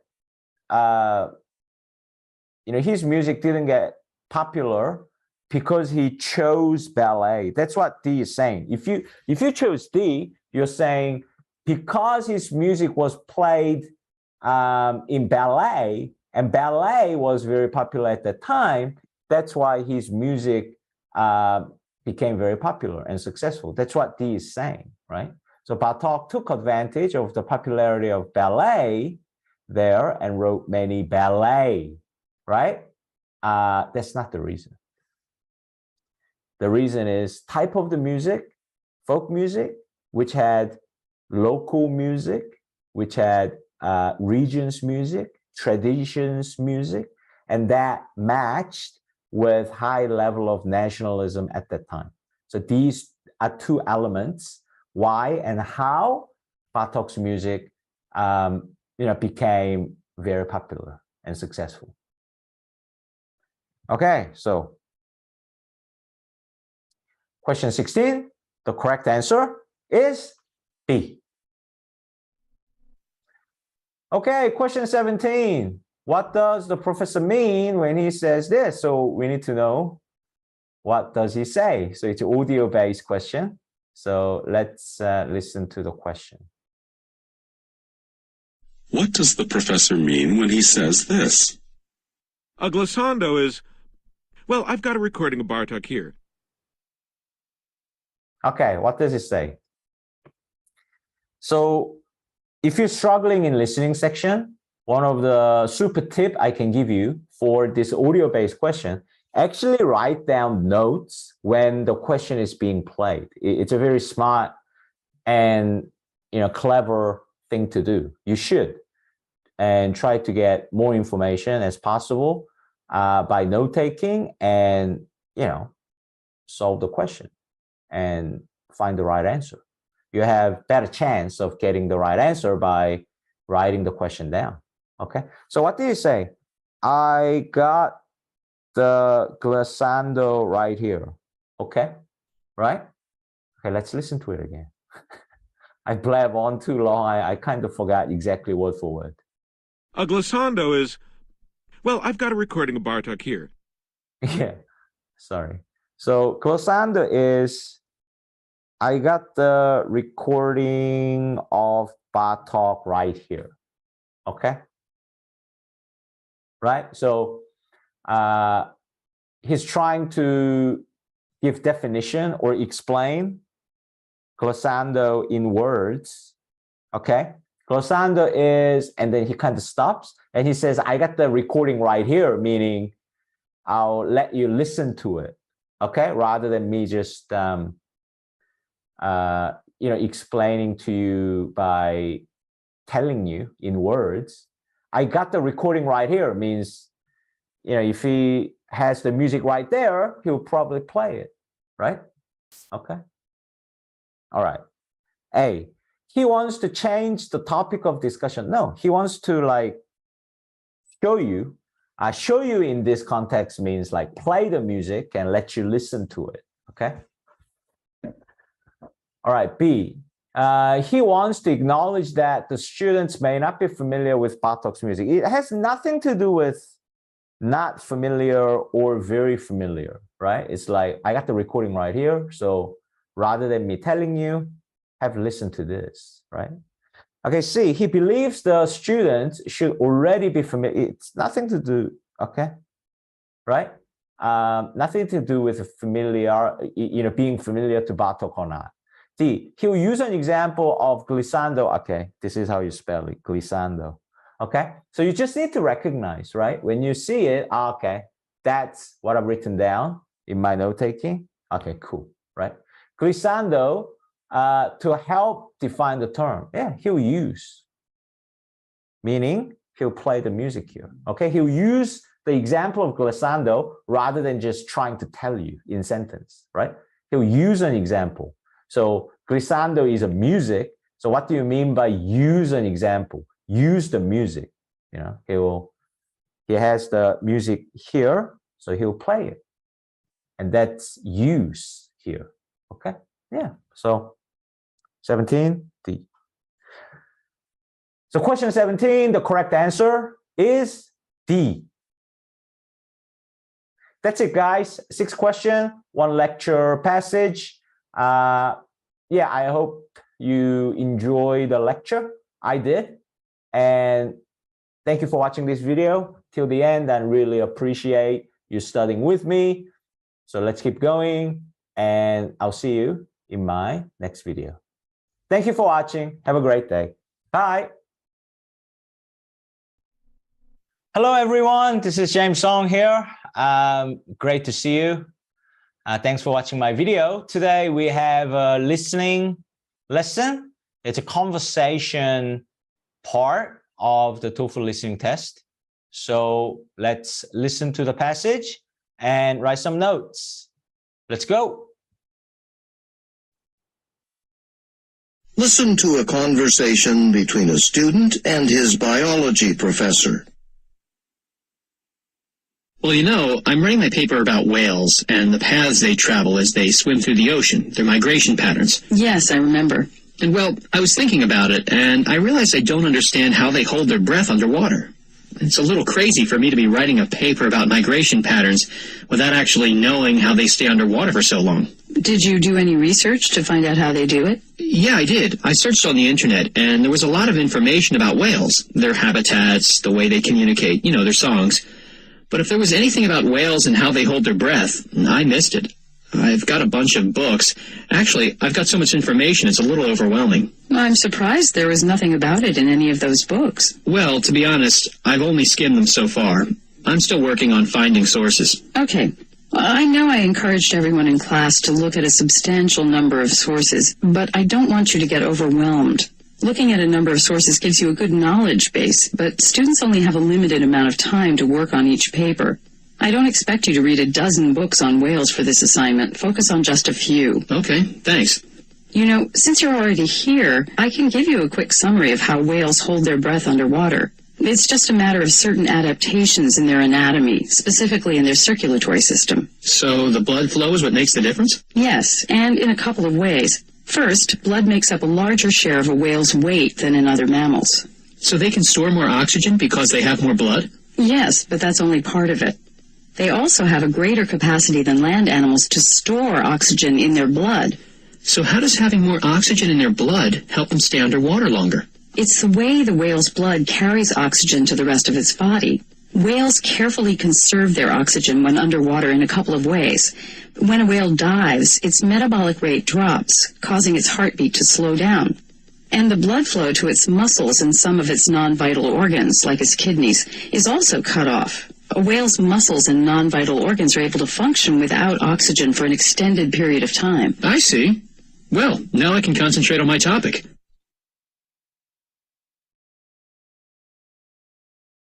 Okay, so did you get it? It was a little bit fast, the speed. The speed at which, excuse me, speed at which the speakers spoke in this passage, I thought it was a little bit faster, maybe 10%, 20% than other passages where sometimes speakers spoke kind of slowly, right? So let's go through based on my notes, right? What was the passage about? So these students come to the professor and say, I'm writing a paper about whale in their migration patterns, right? And professor says, I remember. And the student says, it's kind of crazy. I'm paraphrasing, okay? The contents, meanings are the same, but I'm not repeating exactly the same words as in the listening passage, okay? I am paraphrasing into my vocabulary.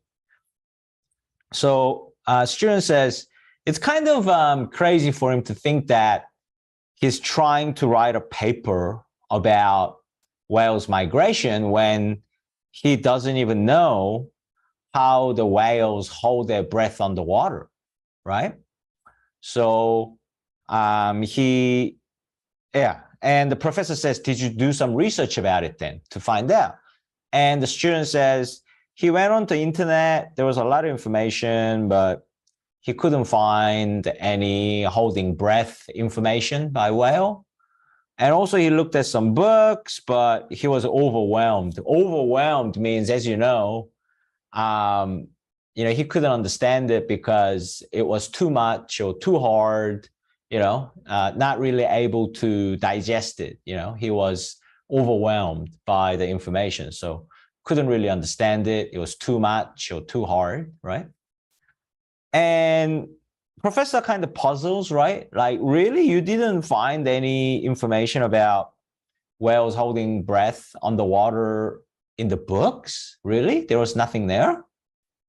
And students kind of confess, saying, I only skimmed it. Okay, skimmed means like went through it quickly. Okay, I didn't really carefully read all the words in detail, just skim through. Okay, so and professor responds by saying she encourages students to look at many sources to, study hard, but she doesn't want students to be overwhelmed, right? And she understands students have only limited time on writing the paper. So, she would like students to focus on just few sources, right? And the professor offers, since you're here to the students, I can give you a quick summary of your question, right? Okay, quick summary of how the whales successfully hold breath underwater. I can tell you. That's what professor says. And it is just the adaptation of the whales, especially its circulatory system. So how to breathe, circulatory, like a tube from the heart for animals to breathe, circulatory system. One, the whale simply has more blood compared to other animals. Like for his weight, the whales have lots of blood, and having lots of blood help them hold breath underwater, right? So that's one reason. And second is capability. So whales have abilities to store a lot of oxygen, store oxygen well in their blood, right? And so that's how they are able to hold breath underwater, because they have ability to store lots of oxygen in their blood so they can hold breath. Okay, it helps them to be able to hold breath underwater because they have a lot of oxygen in their blood. So how is this achieved? They carefully conserve oxygen in their blood by, when they dive, meaning go underwater,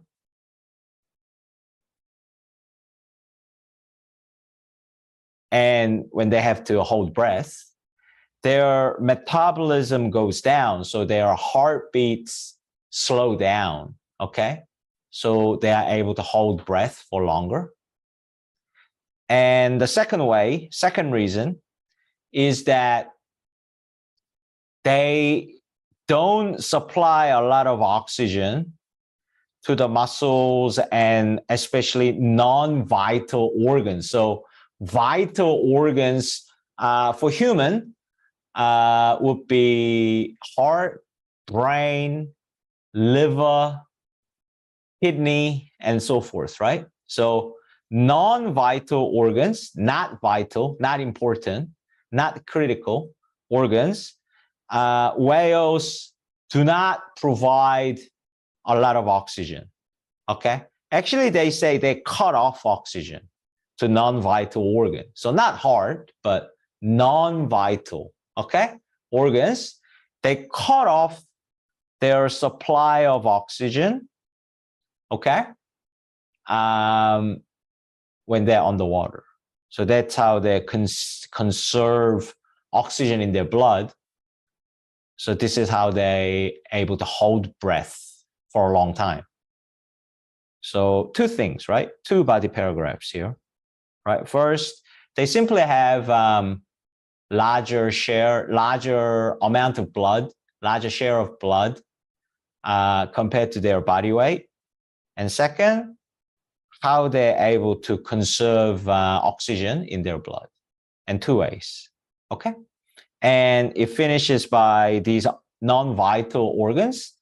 Even the oxygens are cut off, they still function, means they still work. So whales do not die, okay? Even oxygens are cut off to these non-vital organs. These non-vital organs work without oxygen, okay? Yeah, so that's it. And you can always listen to the passage again and try to write notes again and again. You can do it 2 or 3 times to improve your note taking and also improve your listening skills, because I gave you a summary, and I cover the listening passage, I think very thoroughly now, okay? Okay, so now we understood the listening passage pretty much completely. Let's solve some questions.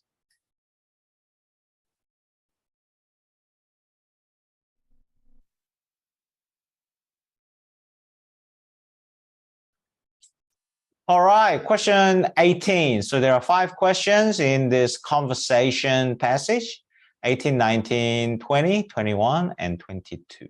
So let's look at question 18. Why does the man go to see the professor? To discuss or ask, he's not really asking her to tell him how whales hold their breath, okay? This is a question he has. He cannot find information to, he cannot find the right source to answer his question, which is how whales hold their breath, okay? He cannot find it anywhere. So that's the question he's asking to the professor. Basically, where can I find the information to know how whales hold their breath for a long time, right? Okay, because he cannot find it anywhere and he still doesn't know. Okay, A, to find out how to distinguish between different types of whale songs, not even mentioned.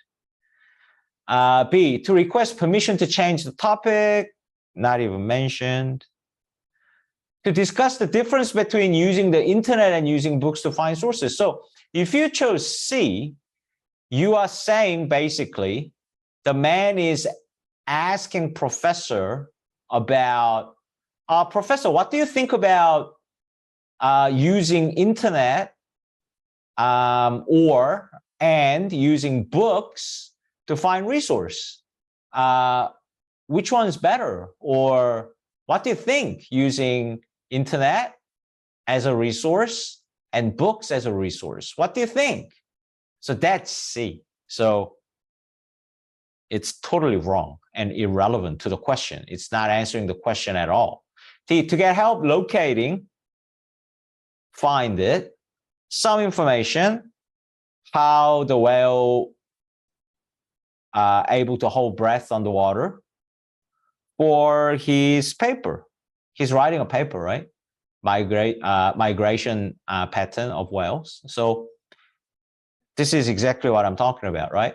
He wants to ask the professor, where can I find information for my question? Okay. All right, question 18, the answer is D. Question 19, what is the topic of man's paper? Whales migratory pattern. Okay, it's here. All right. Professor, I'm writing a paper about whales migratory pattern. Yes, I remember. Okay, so this part here. Hey, how whales hold their breath? That's his question.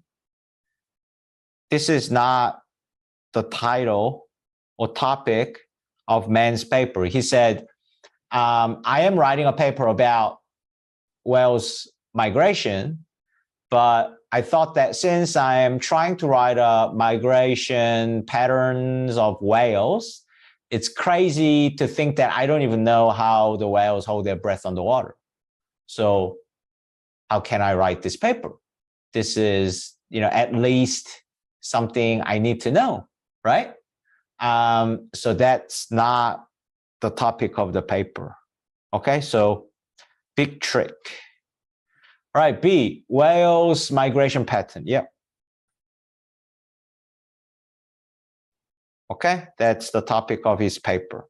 So always, always, always answer the question. They may give you right information or correct information, but not for this question. Okay, so you cannot be careless. You have to focus and read the question and answer the question that is being asked. Okay. C, characteristics of whale habitats. Nope. The difference between circulatory system. Nope. So question 19, as written in the notes, I'm writing a paper about whales migration patterns. So answer to question 19 is B. Question 20, what is the professor's attitude towards the man's question about how whales hold their breath? Okay, what's professor's attitude? Okay, let's look at the answer choices to get some clue. So she thinks, professor is she here, she thinks he does not need to spend a lot of time looking for the answer. Maybe, because she says, I encourage for students to read a lot of sources, but that doesn't mean you should be overwhelmed. I don't want you to be overwhelmed. I understand you have only limited time, so just focus on few sources. And she offers to give him the answer to his question. She doesn't ask him to look at this source, right? She just tells him, right? So maybe she thinks the student should not spend too much time looking for the answer to this question. Yeah, it makes sense, doesn't it? Okay. Okay, B. She is surprised because she has already addressed this question in class. If you chose B, you are saying professor already told him the answer to his question in the class, so professor is a little surprised. Like, how come you do not know this? I already told you. Not the answer. She dismissed it as unimportant. It's too extreme. Like, she is saying she dismissed, like almost ignored or told him that he should not think about it, right? That's dismiss, okay? Or just ignore and move on. So For C to be answered, she is basically saying, oh, don't worry about it. Don't waste your time. It's not important. Stop thinking about it.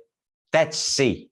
So this part is not C, more A. But also, if C was right, she wouldn't spend time and tell him about what he wants to know. She wouldn't have done that if she dismissed it as unimportant, right? So C is not right. So let's look at D. Maybe D is better than A or not. She is pleased. She is happy about it. She's glad that has a plan to obtain the answer himself. He, okay, there's typo here, right? So she is happy that the student has a plan to obtain the answer himself. He doesn't.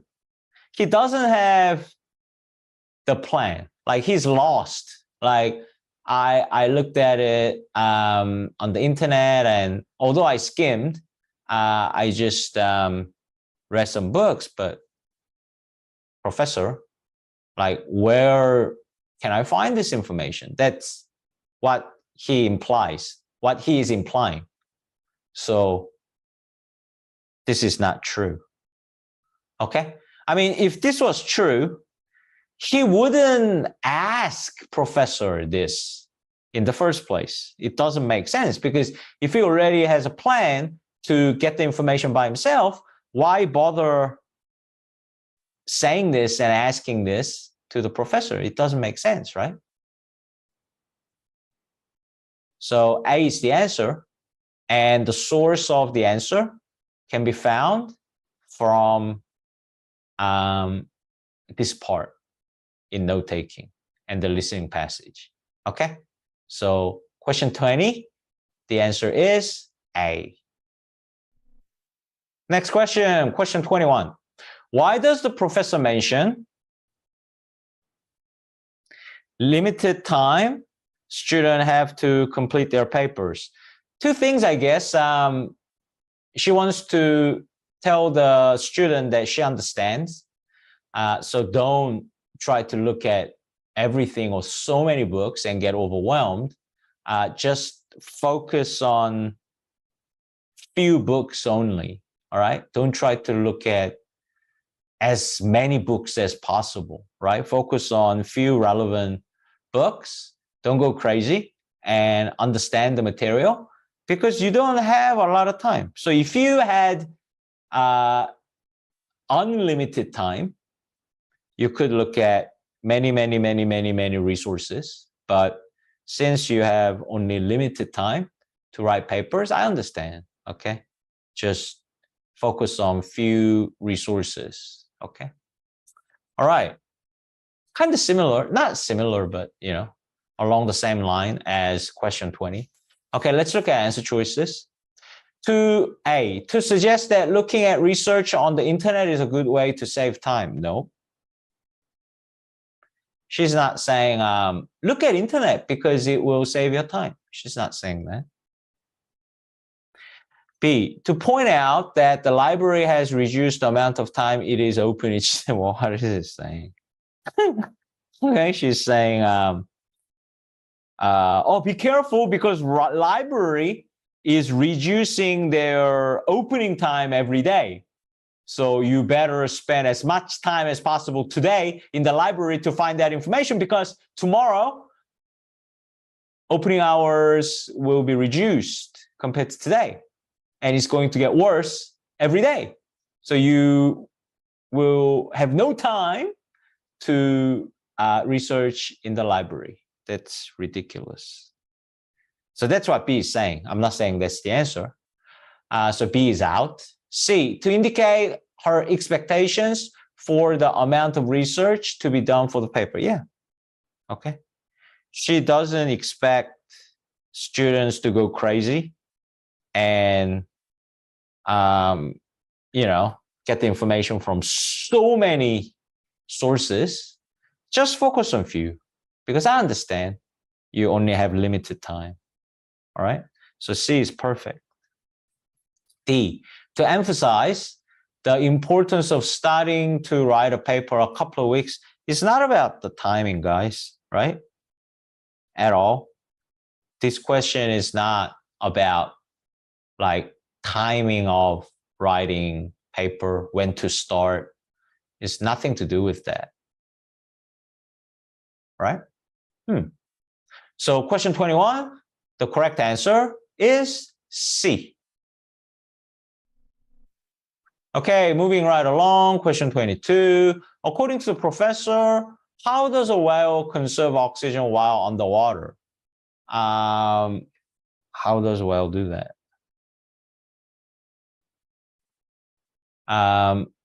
The metabolism goes down, slows down. So his heartbeat becomes slower. That's one way. And second way is cut off or reduce amount of oxygen to send to muscles and non-vital organs. Meaning, underwater, whales only gives oxygen to vital organs only. Okay? It cuts off to non-vital organs and reduce amount of oxygen to the muscle. Okay? So its heart rate decreases. Yeah, that's the outcome. That's the result. And cause is because its metabolism slows down. So heartbeats also slows down. Means heart rate, the rate of heartbeats goes down. Okay? So heart beats slower, means heart rate decreases. Same thing. So it's choose two answers question. Okay. Its lung capacity temporarily increases. I hope so. Not true, not mentioned. C, it slow the pace of its swimming. It start to like kind of swim slower. No, not mentioned. D better be the answer. Blood flow. So supply of oxygen, like blood flow, to certain organs. Okay. So it cuts off to the non-vital organs. Okay. So blood flow, that would include supply of oxygen, right? Okay. So to conserve oxygen, blood flow to non-vital organ is cut off. So this is the paraphrase of that, right? So this comes from here. Okay. And answer A comes from this part. Okay, heart rate decreased, heartbeat slows down. I just remembered. Okay. Didn't have time to write it down. Okay. And metabolism, heart slows down. Okay, so question 22, you can find the answers from this part in listening passage if you want to listen to it again, or if you want to just catch it from your notes, it's from this part here, A and D. So answer to question 22, two answers are A and D. Okay, that's the passage and all 5 questions. So thanks very much for watching my video. I really appreciate it. And let's keep improving, keep studying to aim for higher TOEFL score. Thank you very much, everyone. See you in the next video. Bye. Hello, everyone. This is James Song here. Welcome back to the TOEFL show. As you can see, I have a blank screen up right now, which means I'm going to do some note-taking for a listening passage. So we are doing lecture listening passage today. So please get ready to take some notes with me when I play the lecture listening passage right now, because more practice you do, you will improve quicker, and it's a lot better. You actually try to do note taking with me live, and then you can make some correction when I explain my notes sentence by sentence, word for word. Okay, so are you ready to take some notes? Okay, here comes a lecture passage. Let's take some notes, guys. Here we go. Listen to part of a lecture in a history class. The professor has been discussing Egyptian hieroglyphs. Egyptian hieroglyphs are the ancient Egyptian writings found in ancient Egypt on walls, monuments, and on the inside and outside of temples. Hieroglyphic writing ended abruptly about 1600 years ago, and it mystified the most brilliant minds in the study of Egyptian artifacts and archaeology for many, many centuries. Finally, the possibility of deciphering hieroglyphs came about with the discovery in 1799 of the Rosetta Stone. The Rosetta Stone is arguably the most famous archaeological artifact ever discovered. It contains the same exact text written in 3 different alphabets: Greek, Demotic, and hieroglyphic. But we didn't even know at first that the 3 texts on the Rosetta Stone contained the same information, and 2 of the 3 alphabets are ancient Egyptian scripts that stopped being used: the hieroglyphic and the Demotic. The Demotic script found on the Rosetta Stone, Demotic was not as elaborate as hieroglyphic writing. It was used for more mundane matters, like administrative documents. These ancient Egyptian scripts were replaced by Coptic script. But eventually the Arabic language replaced Coptic, and this cut off the linguistic link between ancient and modern Egypt.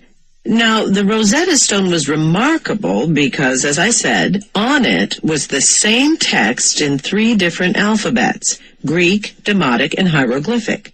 The stone was essentially the dictionary that scholars needed to interpret the meaning of the hieroglyphs, and it took a uniquely equipped researcher to finally decipher and understand what was written on the stone. Thomas Young, an English scholar, was the first to seriously attempt to decipher the symbols on the Rosetta Stone. He suspected, rightly, that the hieroglyphs were phonetic symbols, that they represented sounds rather than pictures. Until then, all scholars assumed that hieroglyphs were pictographs, that they symbolized objects or concepts. Thomas Young focused his attention on one set of hieroglyphs that he thought would probably spell out a single word, the name of a king or queen. He guessed that the symbols represented the name of the early Egyptian ruler Ptolemy, since Ptolemy was also written in Greek on the stone and was indeed a Greek name. And Young did actually prove that these hieroglyphs represented sounds rather than whole words. Strangely, though, he gave in to the dominant thesis of the day that hieroglyphs were pictographs. He actually dismissed his own findings as an anomaly because the Ptolemaic dynasty was Greek, not Egyptian. In other words, he figured it was an exception to the rule. It was phonetic because it was Greek, not Egyptian. How else could an Egyptian depict a Greek name other than spell it out? And that brings us to the hero of our story, Jean-François Champollion. Champollion built on Young's work, showing that different hieroglyphs spelled the names of kings or queens like Alexander or Cleopatra. But his critics noted that these were still not traditional Egyptian names. He hadn't done any more than Young had been able to do, so he couldn't disprove the dominant theory. Then, in 1822, Champollion was shown a set of hieroglyphs that contained traditional Egyptian names. The first two of these symbols were unknown, but Champollion knew that the repeated hieroglyph to the far right symbolized an S sound. He then drew on his linguistic knowledge to arrive at the solution to the problem. You see, unlike any of the other scholars who had tried to crack the code, Champollion happened to be fluent in Coptic. He wondered, and this was the real breakthrough, if Coptic was the language symbolized by the hieroglyphs on the Rosetta Stone. And if so, then perhaps that first disc-shaped symbol might represent the sun. And the Coptic word for sun is Ra. See where this is headed? So if the symbol were Coptic, the first symbol would be Ra, and then an unknown symbol followed by a double S sound. Was this, Champollion wondered, the name Ramses? He was eventually able to confirm that it was. So, he had figured it out. Hieroglyphs were mainly phonetic, they represented sounds, not pictures, and the underlying language was Coptic. A lot of work remained, but Champollion had cracked the code. All right, how was it? Was a little hard, I think. Okay, it wasn't easy, even for any other TOEFL lecture passages. I don't think it was impossible. I mean, after hearing my explanation, which I'll give you right now, you'll feel a lot more comfortable and confident, I promise you. But level of difficulty, let's say if we have level of difficulty low, medium, high for lecture passage, probably this one is definitely high, or at least in between medium to high. Okay, so how did you go? Did you get everything down? Do you get a good understanding for the whole thing? All right, so next step, I'll go through the notes I have taken right now live. I'll go through it sentence by sentence to help you understand this passage as whole. All right, let's continue.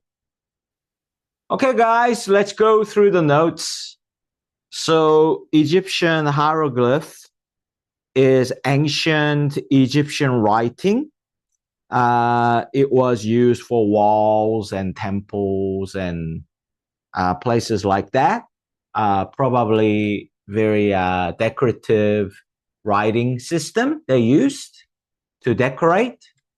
And hieroglyph suddenly ended, disappeared about 1600 years ago. Okay, this is wrong spelling.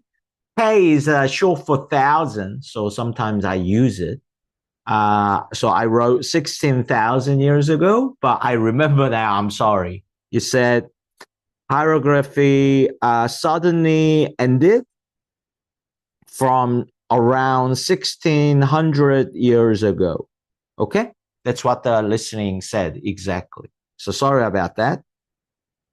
And there was a chance to decipher, means like break the code, to understand this code, hieroglyphic writing, 1799, by discovery of Rosetta Stone. Okay, so for archaeologists, the language was not being able to understand or decipher from 1600 years ago. So it kind of disappeared, or nobody understands this hieroglyphic writing.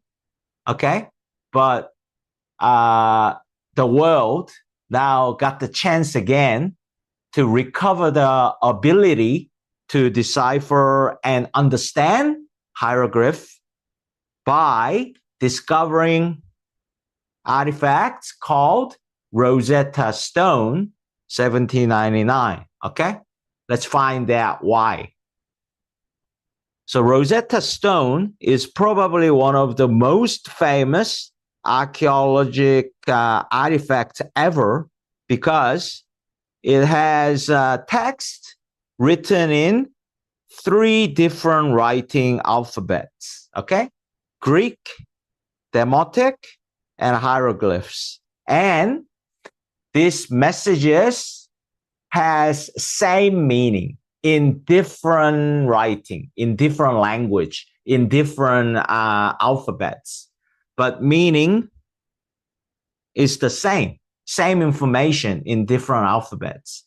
But when we just discovered Rosetta Stone, we didn't know that. We didn't know these three alphabets mean the same information. We didn't know that. So this is quite a important information, because think about it, okay? If we knew they represent exactly same information, then if we know Greek, then maybe we can decipher hieroglyph, okay? Because it must be the same information, okay? So this is important, but the fact is we didn't know this, okay?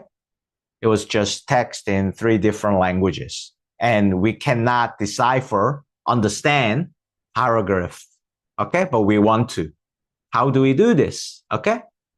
And it continues by, there were 2 ancient Egyptian writing that disappeared. We can no longer decipher or understand. Okay, so we know one already. So one of these is Egyptian writing, just like hieroglyphs that we cannot understand, right? So 2 of 3 were ancient Egyptian writing, demotic and hieroglyphs, and these 2 suddenly ended. Nobody knows what they are. We cannot understand these 2 writings, okay? And both of them are ancient Egyptian writing that ended.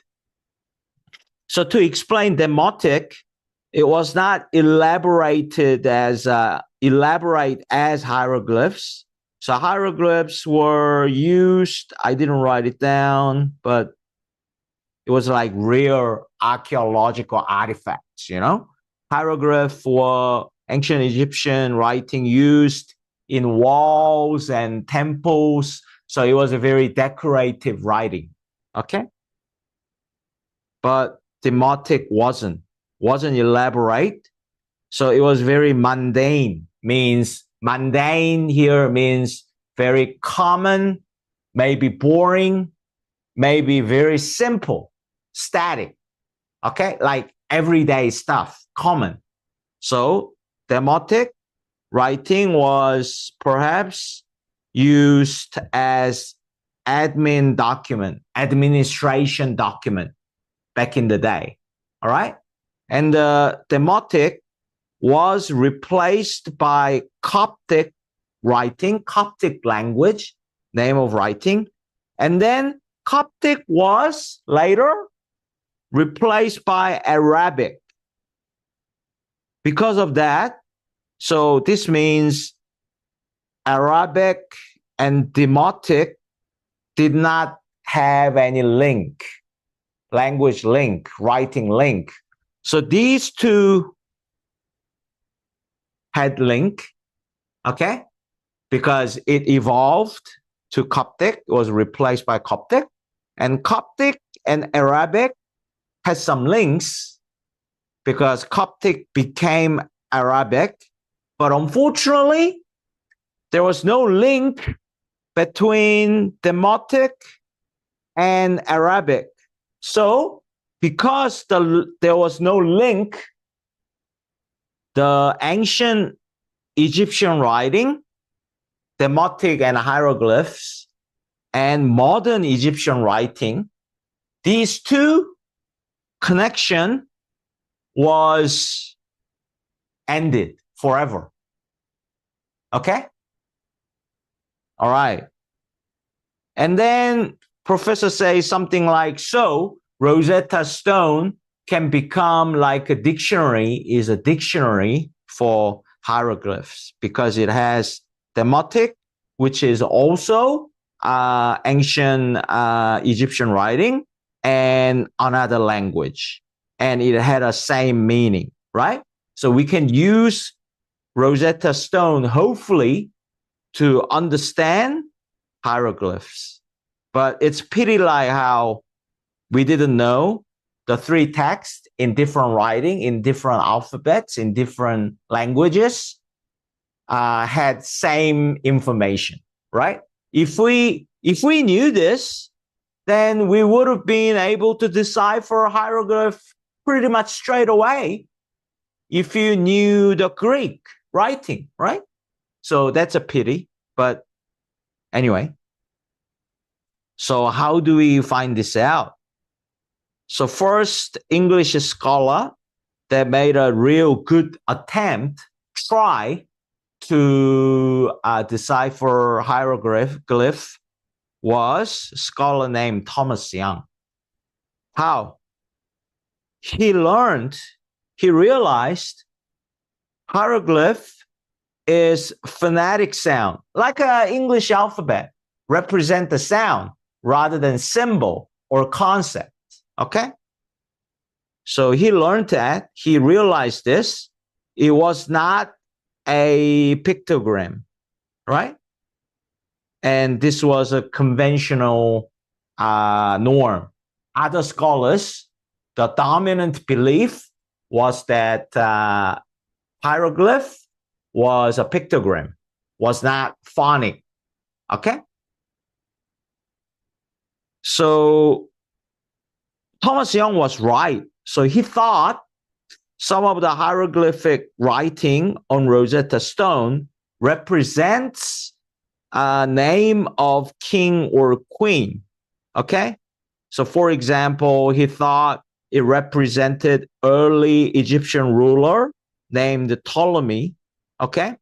But the problem was Ptolemy was a Greek, and it was a Greek name. It was not traditional Egyptian name.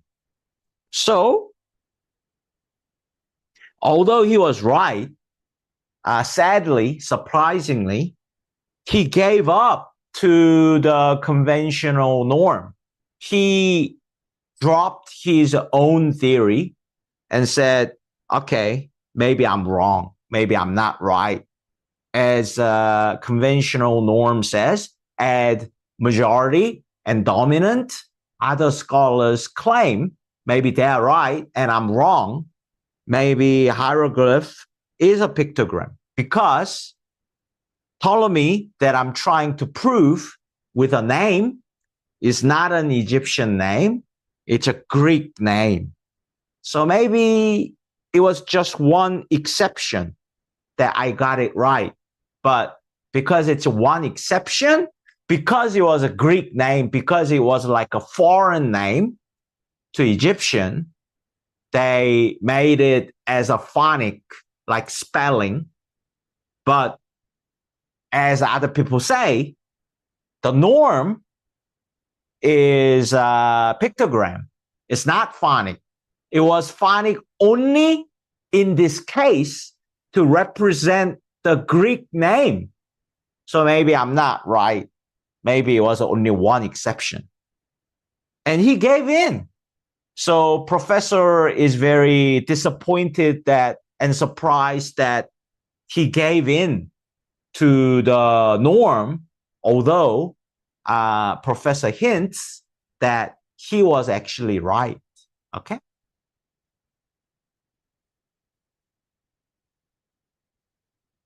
All right. And professor says, this brings us a real hero of the day. So this guy actually proves it. Okay. Thomas Young almost did, but he kind of gave up himself. Okay. Maybe what I proved was just one exceptional case. Maybe you guys are right. Okay. But here comes a hero. So this guy probably settles it, okay, proves it. Jean-Francois Champollion. I mean, obviously you can see, I don't speak French. I don't know French. I'm really bad at it. So what I heard was Jean-Francois Champollion, something like that. So I just wrote it down in an initial. And Champollion, whatever his name is, this French guy, okay?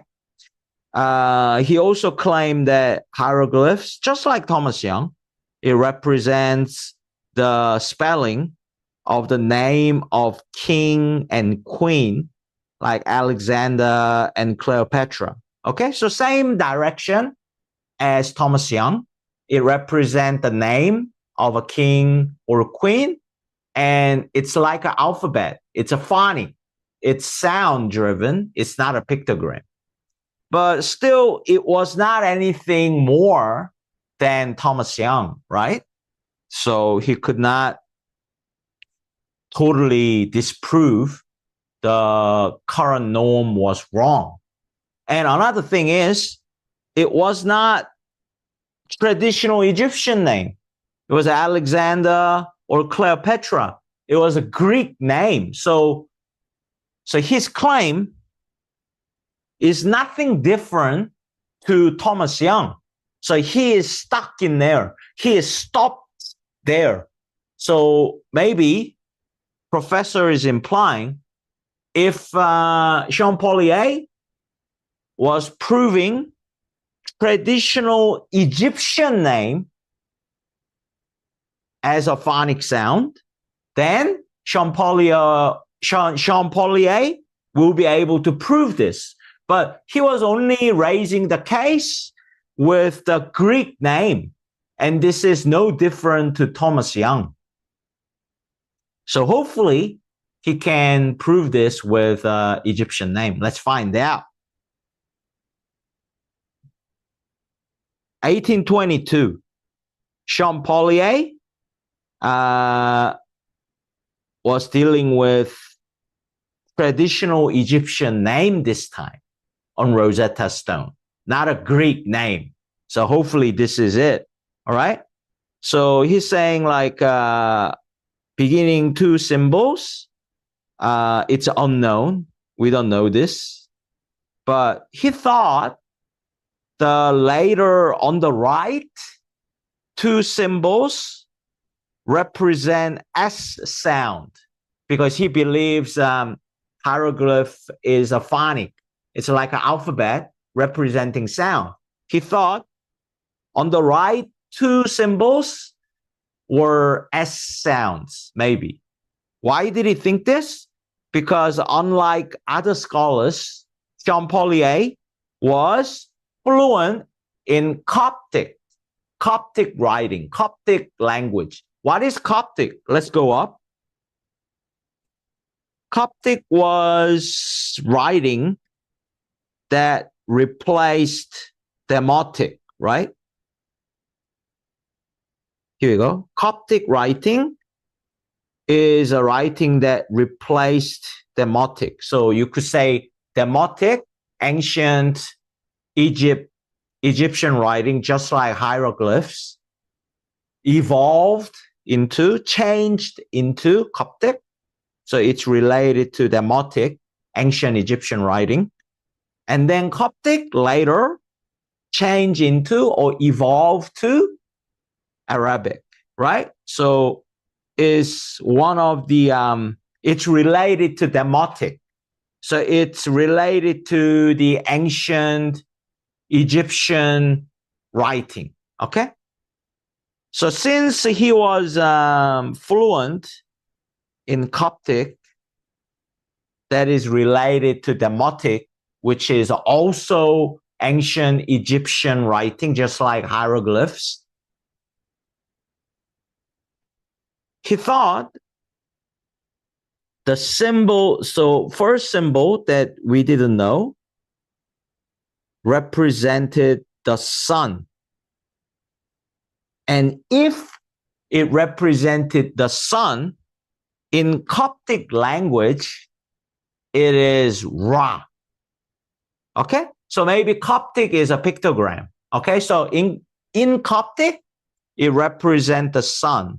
So he thought, because Coptic is related to Demotic, and if the Demotic and hieroglyphs are both ancient Egyptian language, And if the hieroglyphs is a phonic language, phonic sound, not pictogram. And in Coptic, maybe Coptic is a pictogram, although professor doesn't tell us this directly, because in the lecture, professor said the first symbol, so it's a picture, pictogram. In Coptic is sun. It represents the sun. And if hieroglyphic is a phonic to make sound of Coptic, that he knew in Coptic, sun is Ra. So maybe in hieroglyphic, he was guessing first symbol is representing Ra. Okay? And then on the right of the Rosetta Stone, he recognized two symbols represents S sound. He knew this. Okay? So maybe this hieroglyphic writing, the phonics, the alphabet, is representing name Ramses, something like that. Okay, Ra, Ramses. Okay? And it turned out it is right. It is representing Ramsey in phonic language. Okay? So he figured this out. So he found out two important things, three important things, I guess. First, he cracked the code. He was the first scholar to be able to decipher and understand hieroglyphic writing in 1600 years. Huge achievement. He cracked the code and he confirmed hieroglyphic was a phonic and sound alphabet, was not pictogram. And lastly, hieroglyphic writing language underlying base language, base alphabet is Coptic. Okay? And Demotic. Okay, so Demotic maybe is a lot older than hieroglyph because Demotic is the base and it became Coptic, and hieroglyph is based on Coptic. Understood? Clear? 100%? Okay. So yeah, was hard. Was hard, but I hope you realize it's not impossible. And by listening to my lecture, although you may not have got this perfectly first time you tried, now I hope with my explanation, you understood everything, what I explained at least, then you can practice and you can view this video multiple times and ultimately understand everything in the passage. And after that is up to you. After that is how many times you practice.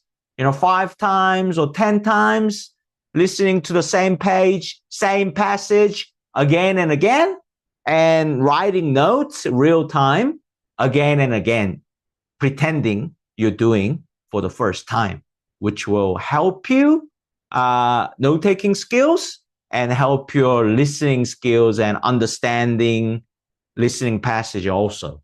Okay? So that's all I can do. I've done it all. And now we'll move on to the questions and solve all the questions. Let's go, guys.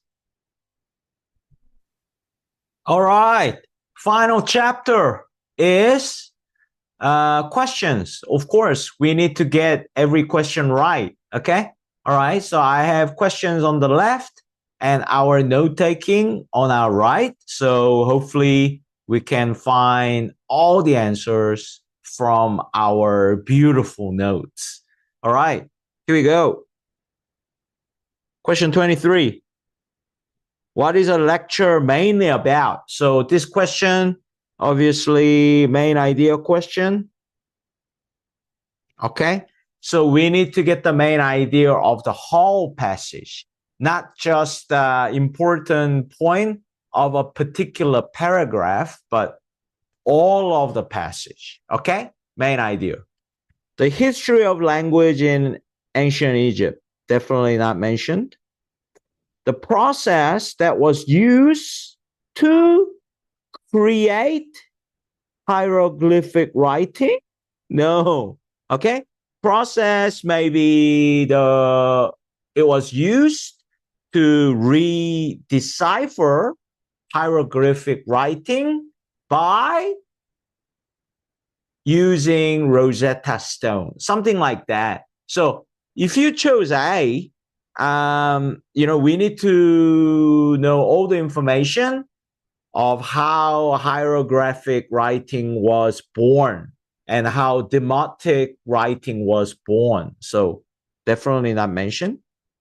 And B, we need history of how hieroglyphic writing was created from day one.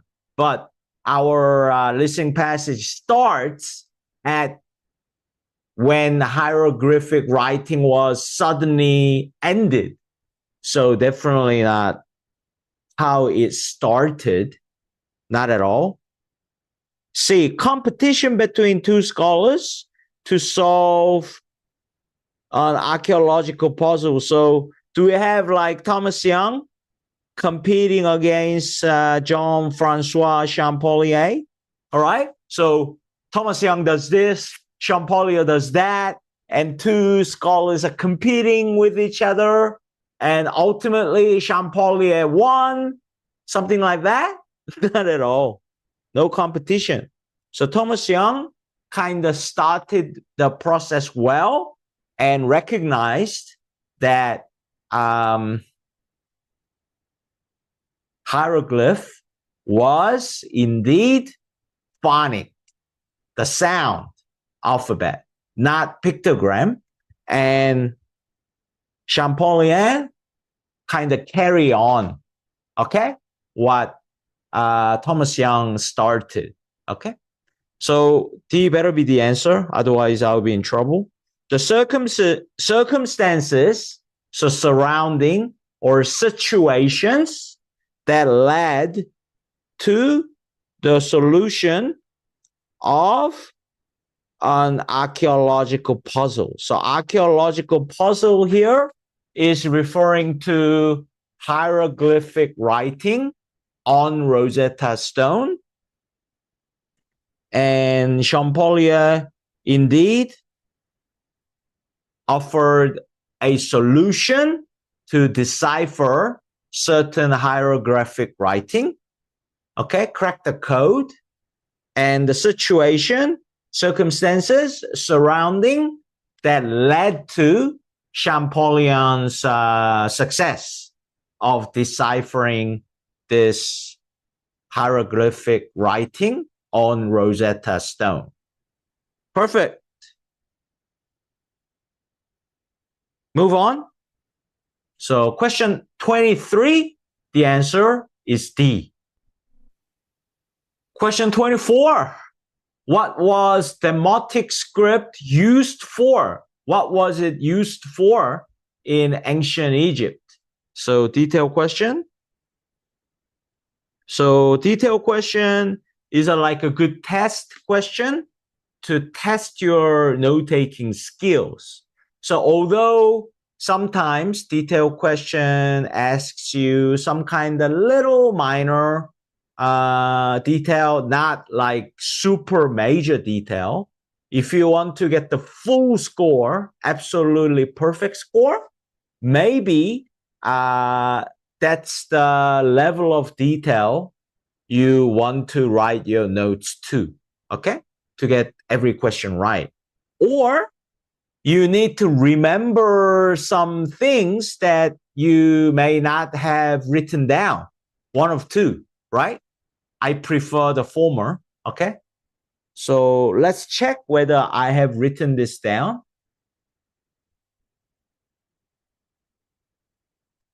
So demotic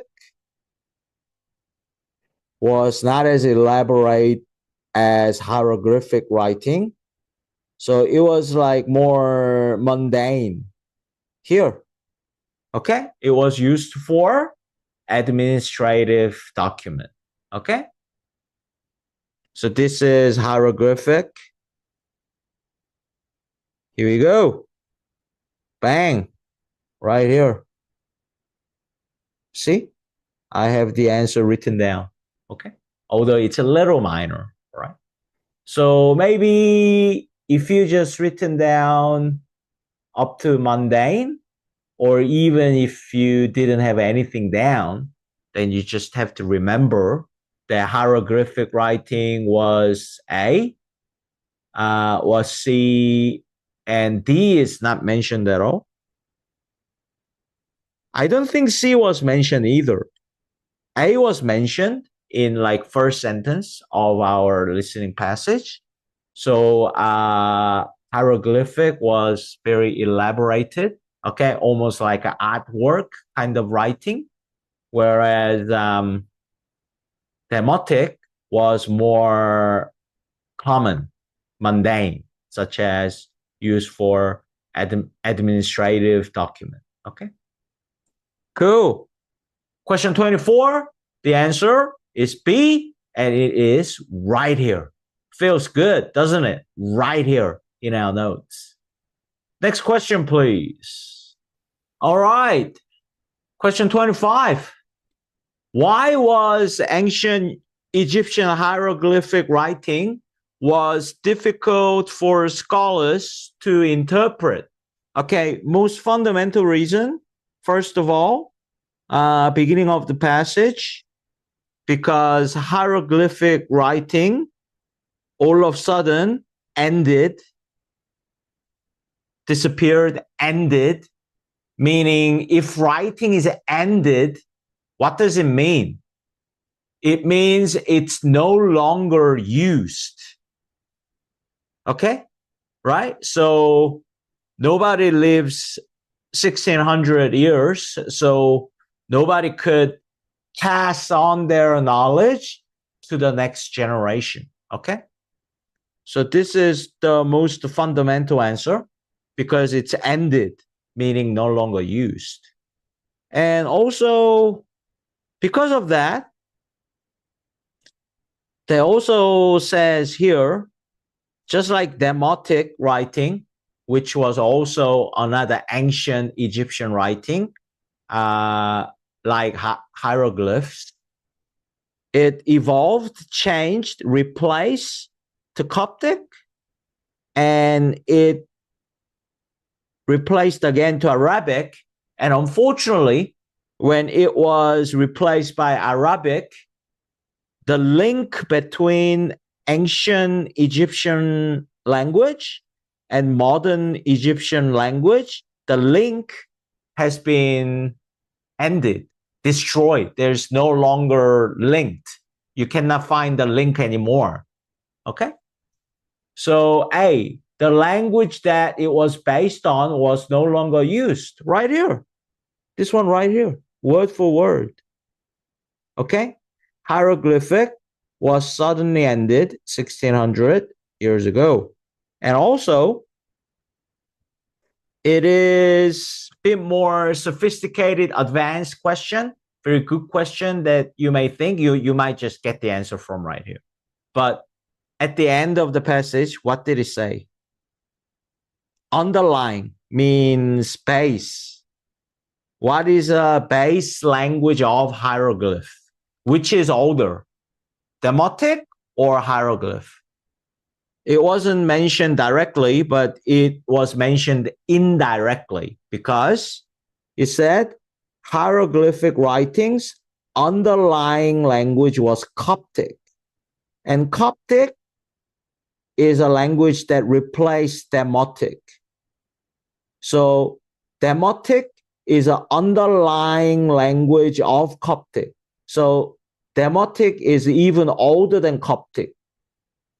Coptic replaced demotic, right?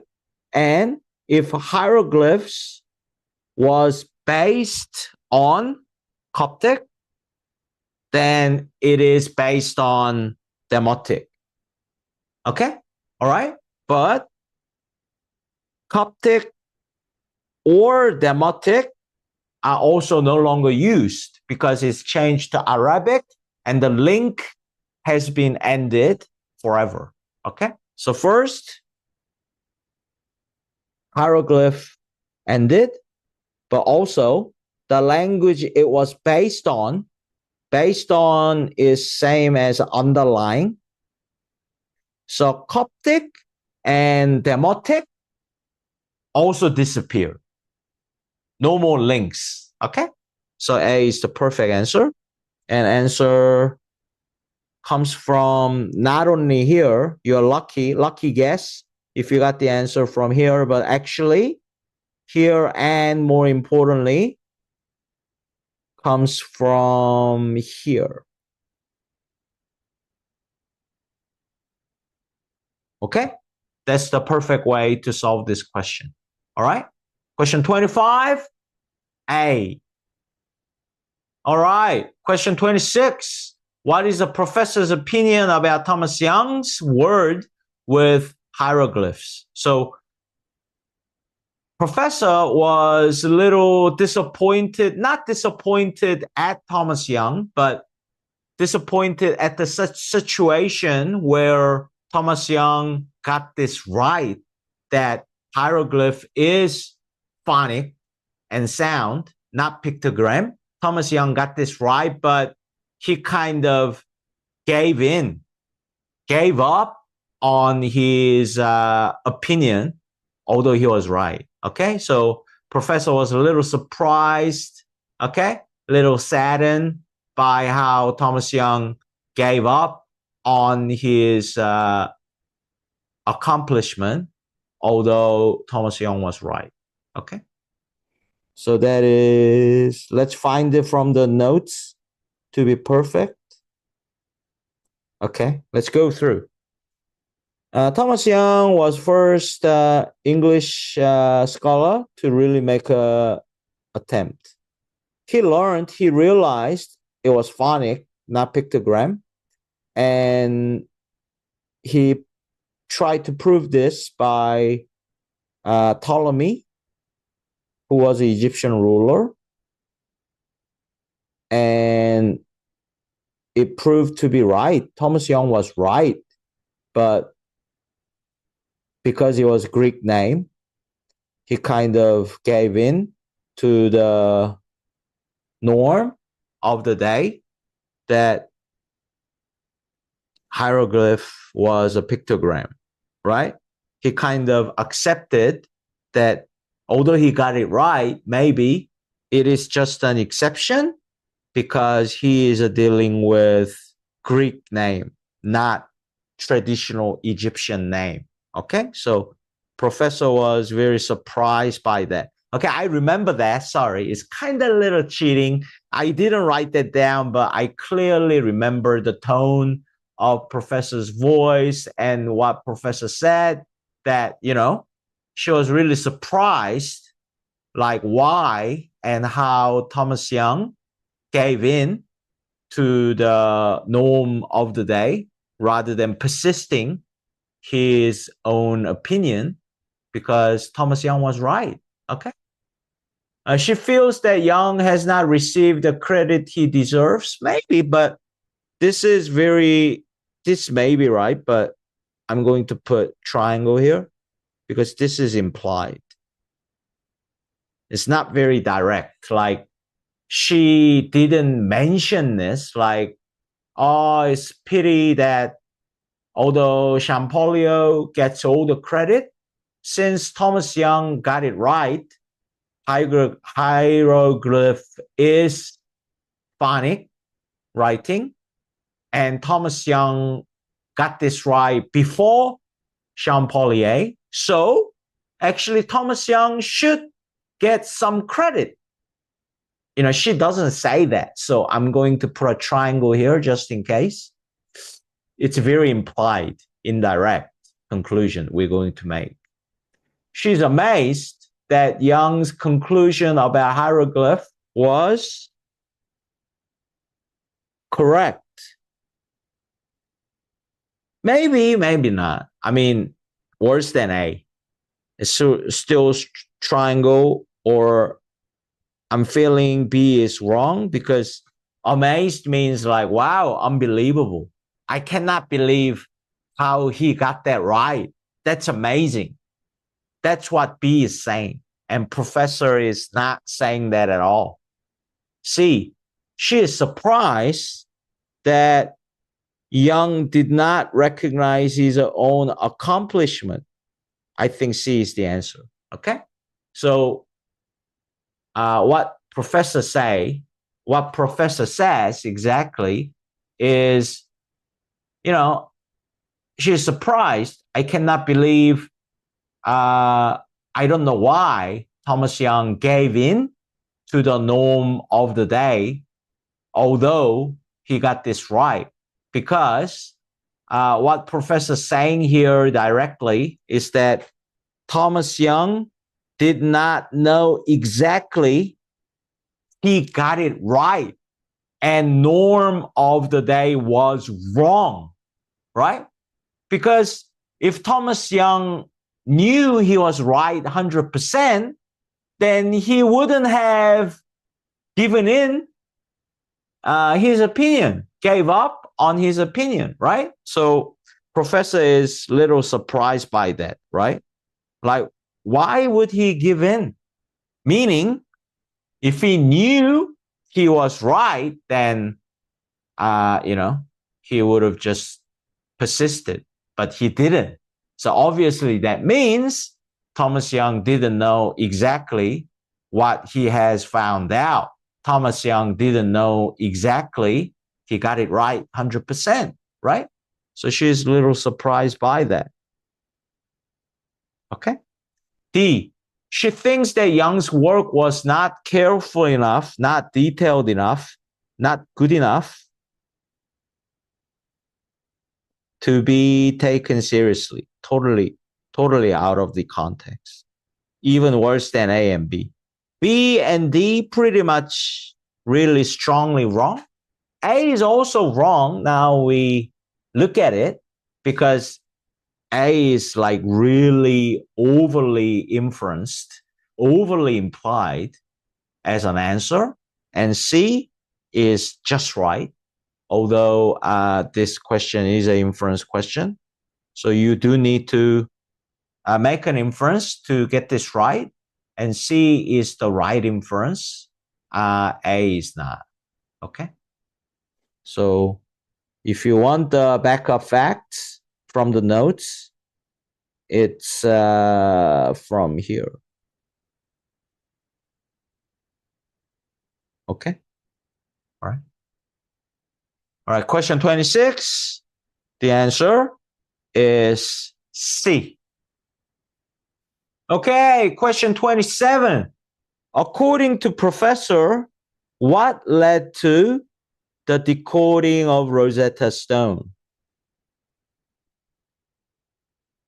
Champollion also realizing hieroglyph is phonic, and Champollion's knowledge of Coptic. Okay? And if that was a symbol of sun, then hieroglyphs is a phonic sound, and sun in Coptic is Ra. So that got this right.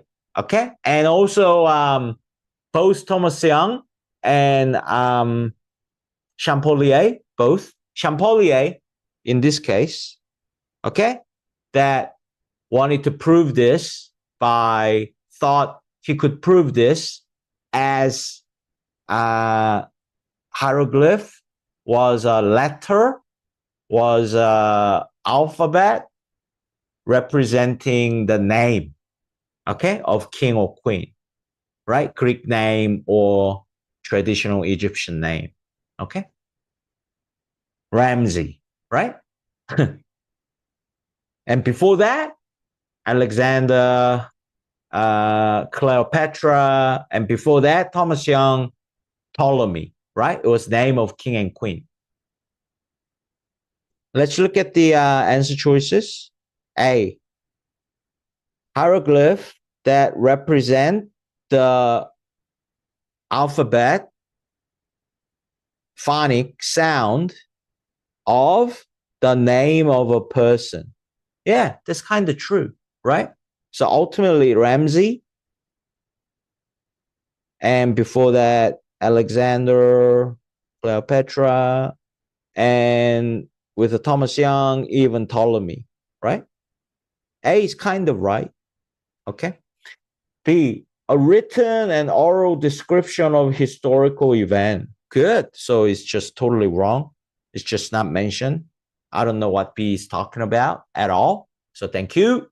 C, the realization that each hieroglyph represented a different object or concept. Thank you. This means what?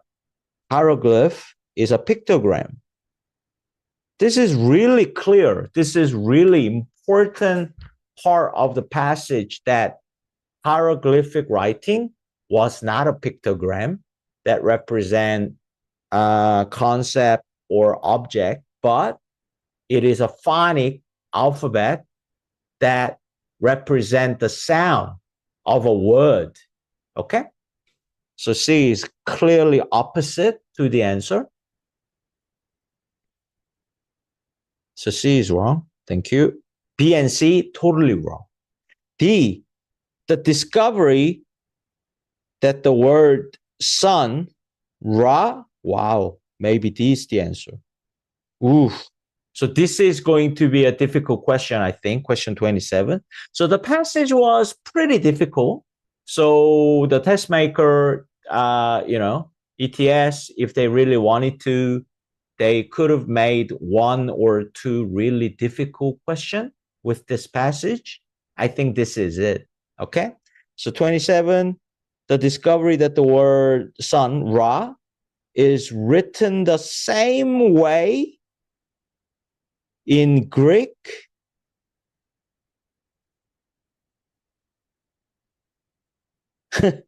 demotic hieroglyphic. Wow.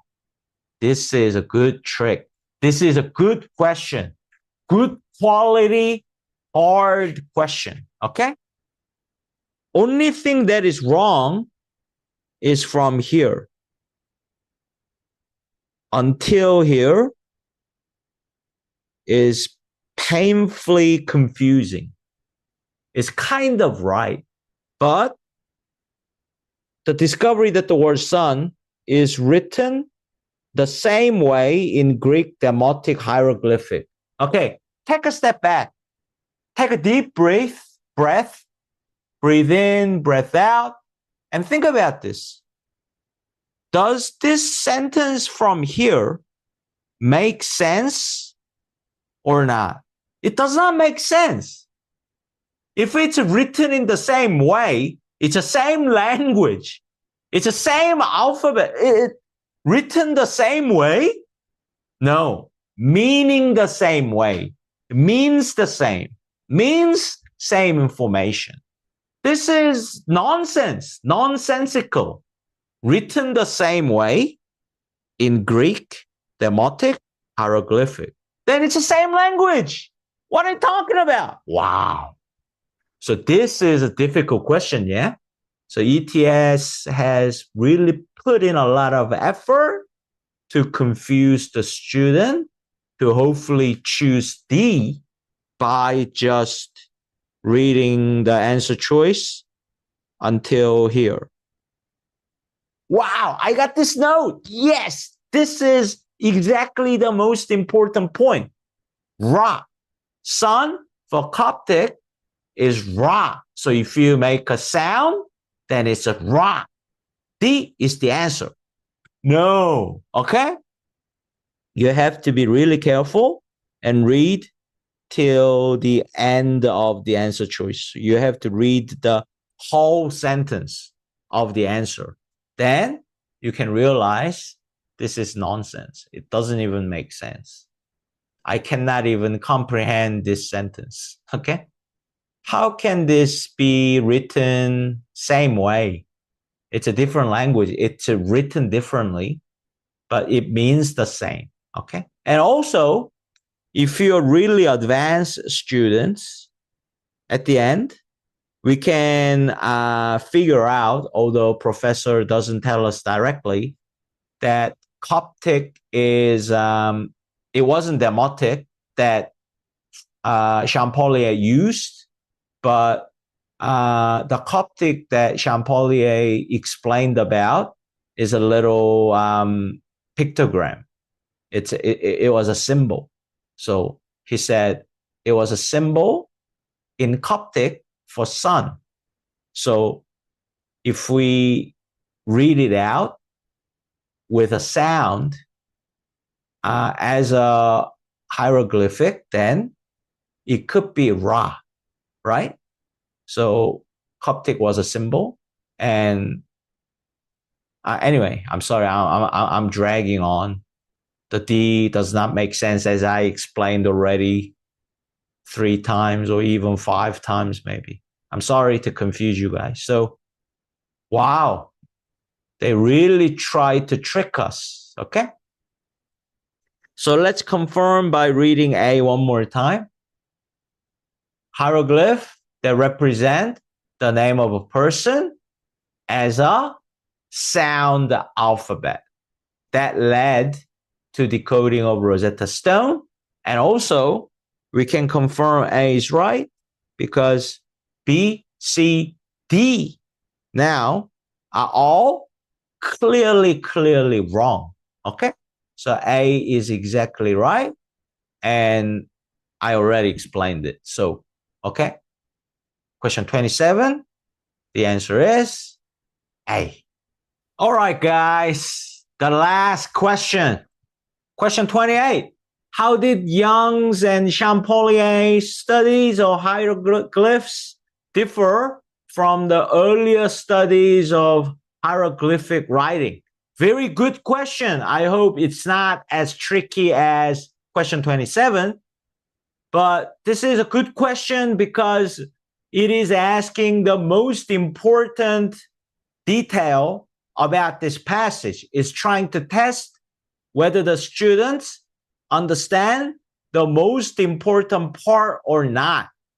What separates Thomas Young and Champollion from the rest of the scholars, as you know, is that Champollion and Thomas Young recognized hieroglyph was a phonic alphabet, not pictogram.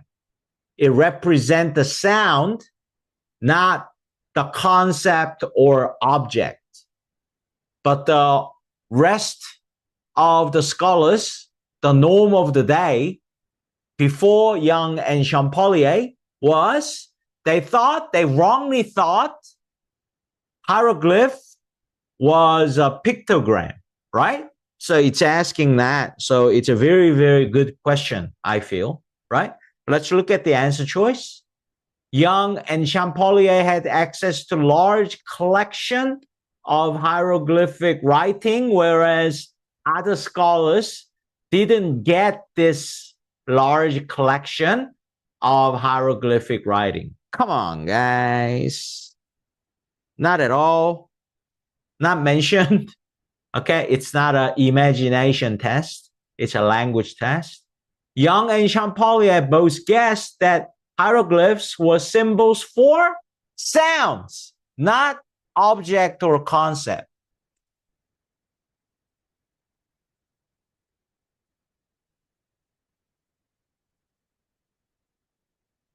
"100% right. Very good, clean, clear, good quality, important. Last question with the direct and perfect answer. All right. So this is factual question, of course. Nothing hard about it. Young and Champollion both spoke Greek and Coptic. The professor says Champollion were fluent in Coptic, but it doesn't say Thomas Young knew Coptic or not, so we don't know. Both Young and Champollion shared their research with one another. Is there information like this? No, just like A, D is a total nonsense because it's not mentioned at all. Just to reconfirm where you can get that answer from the note-taking, I'll revisit one last time. So Thomas Young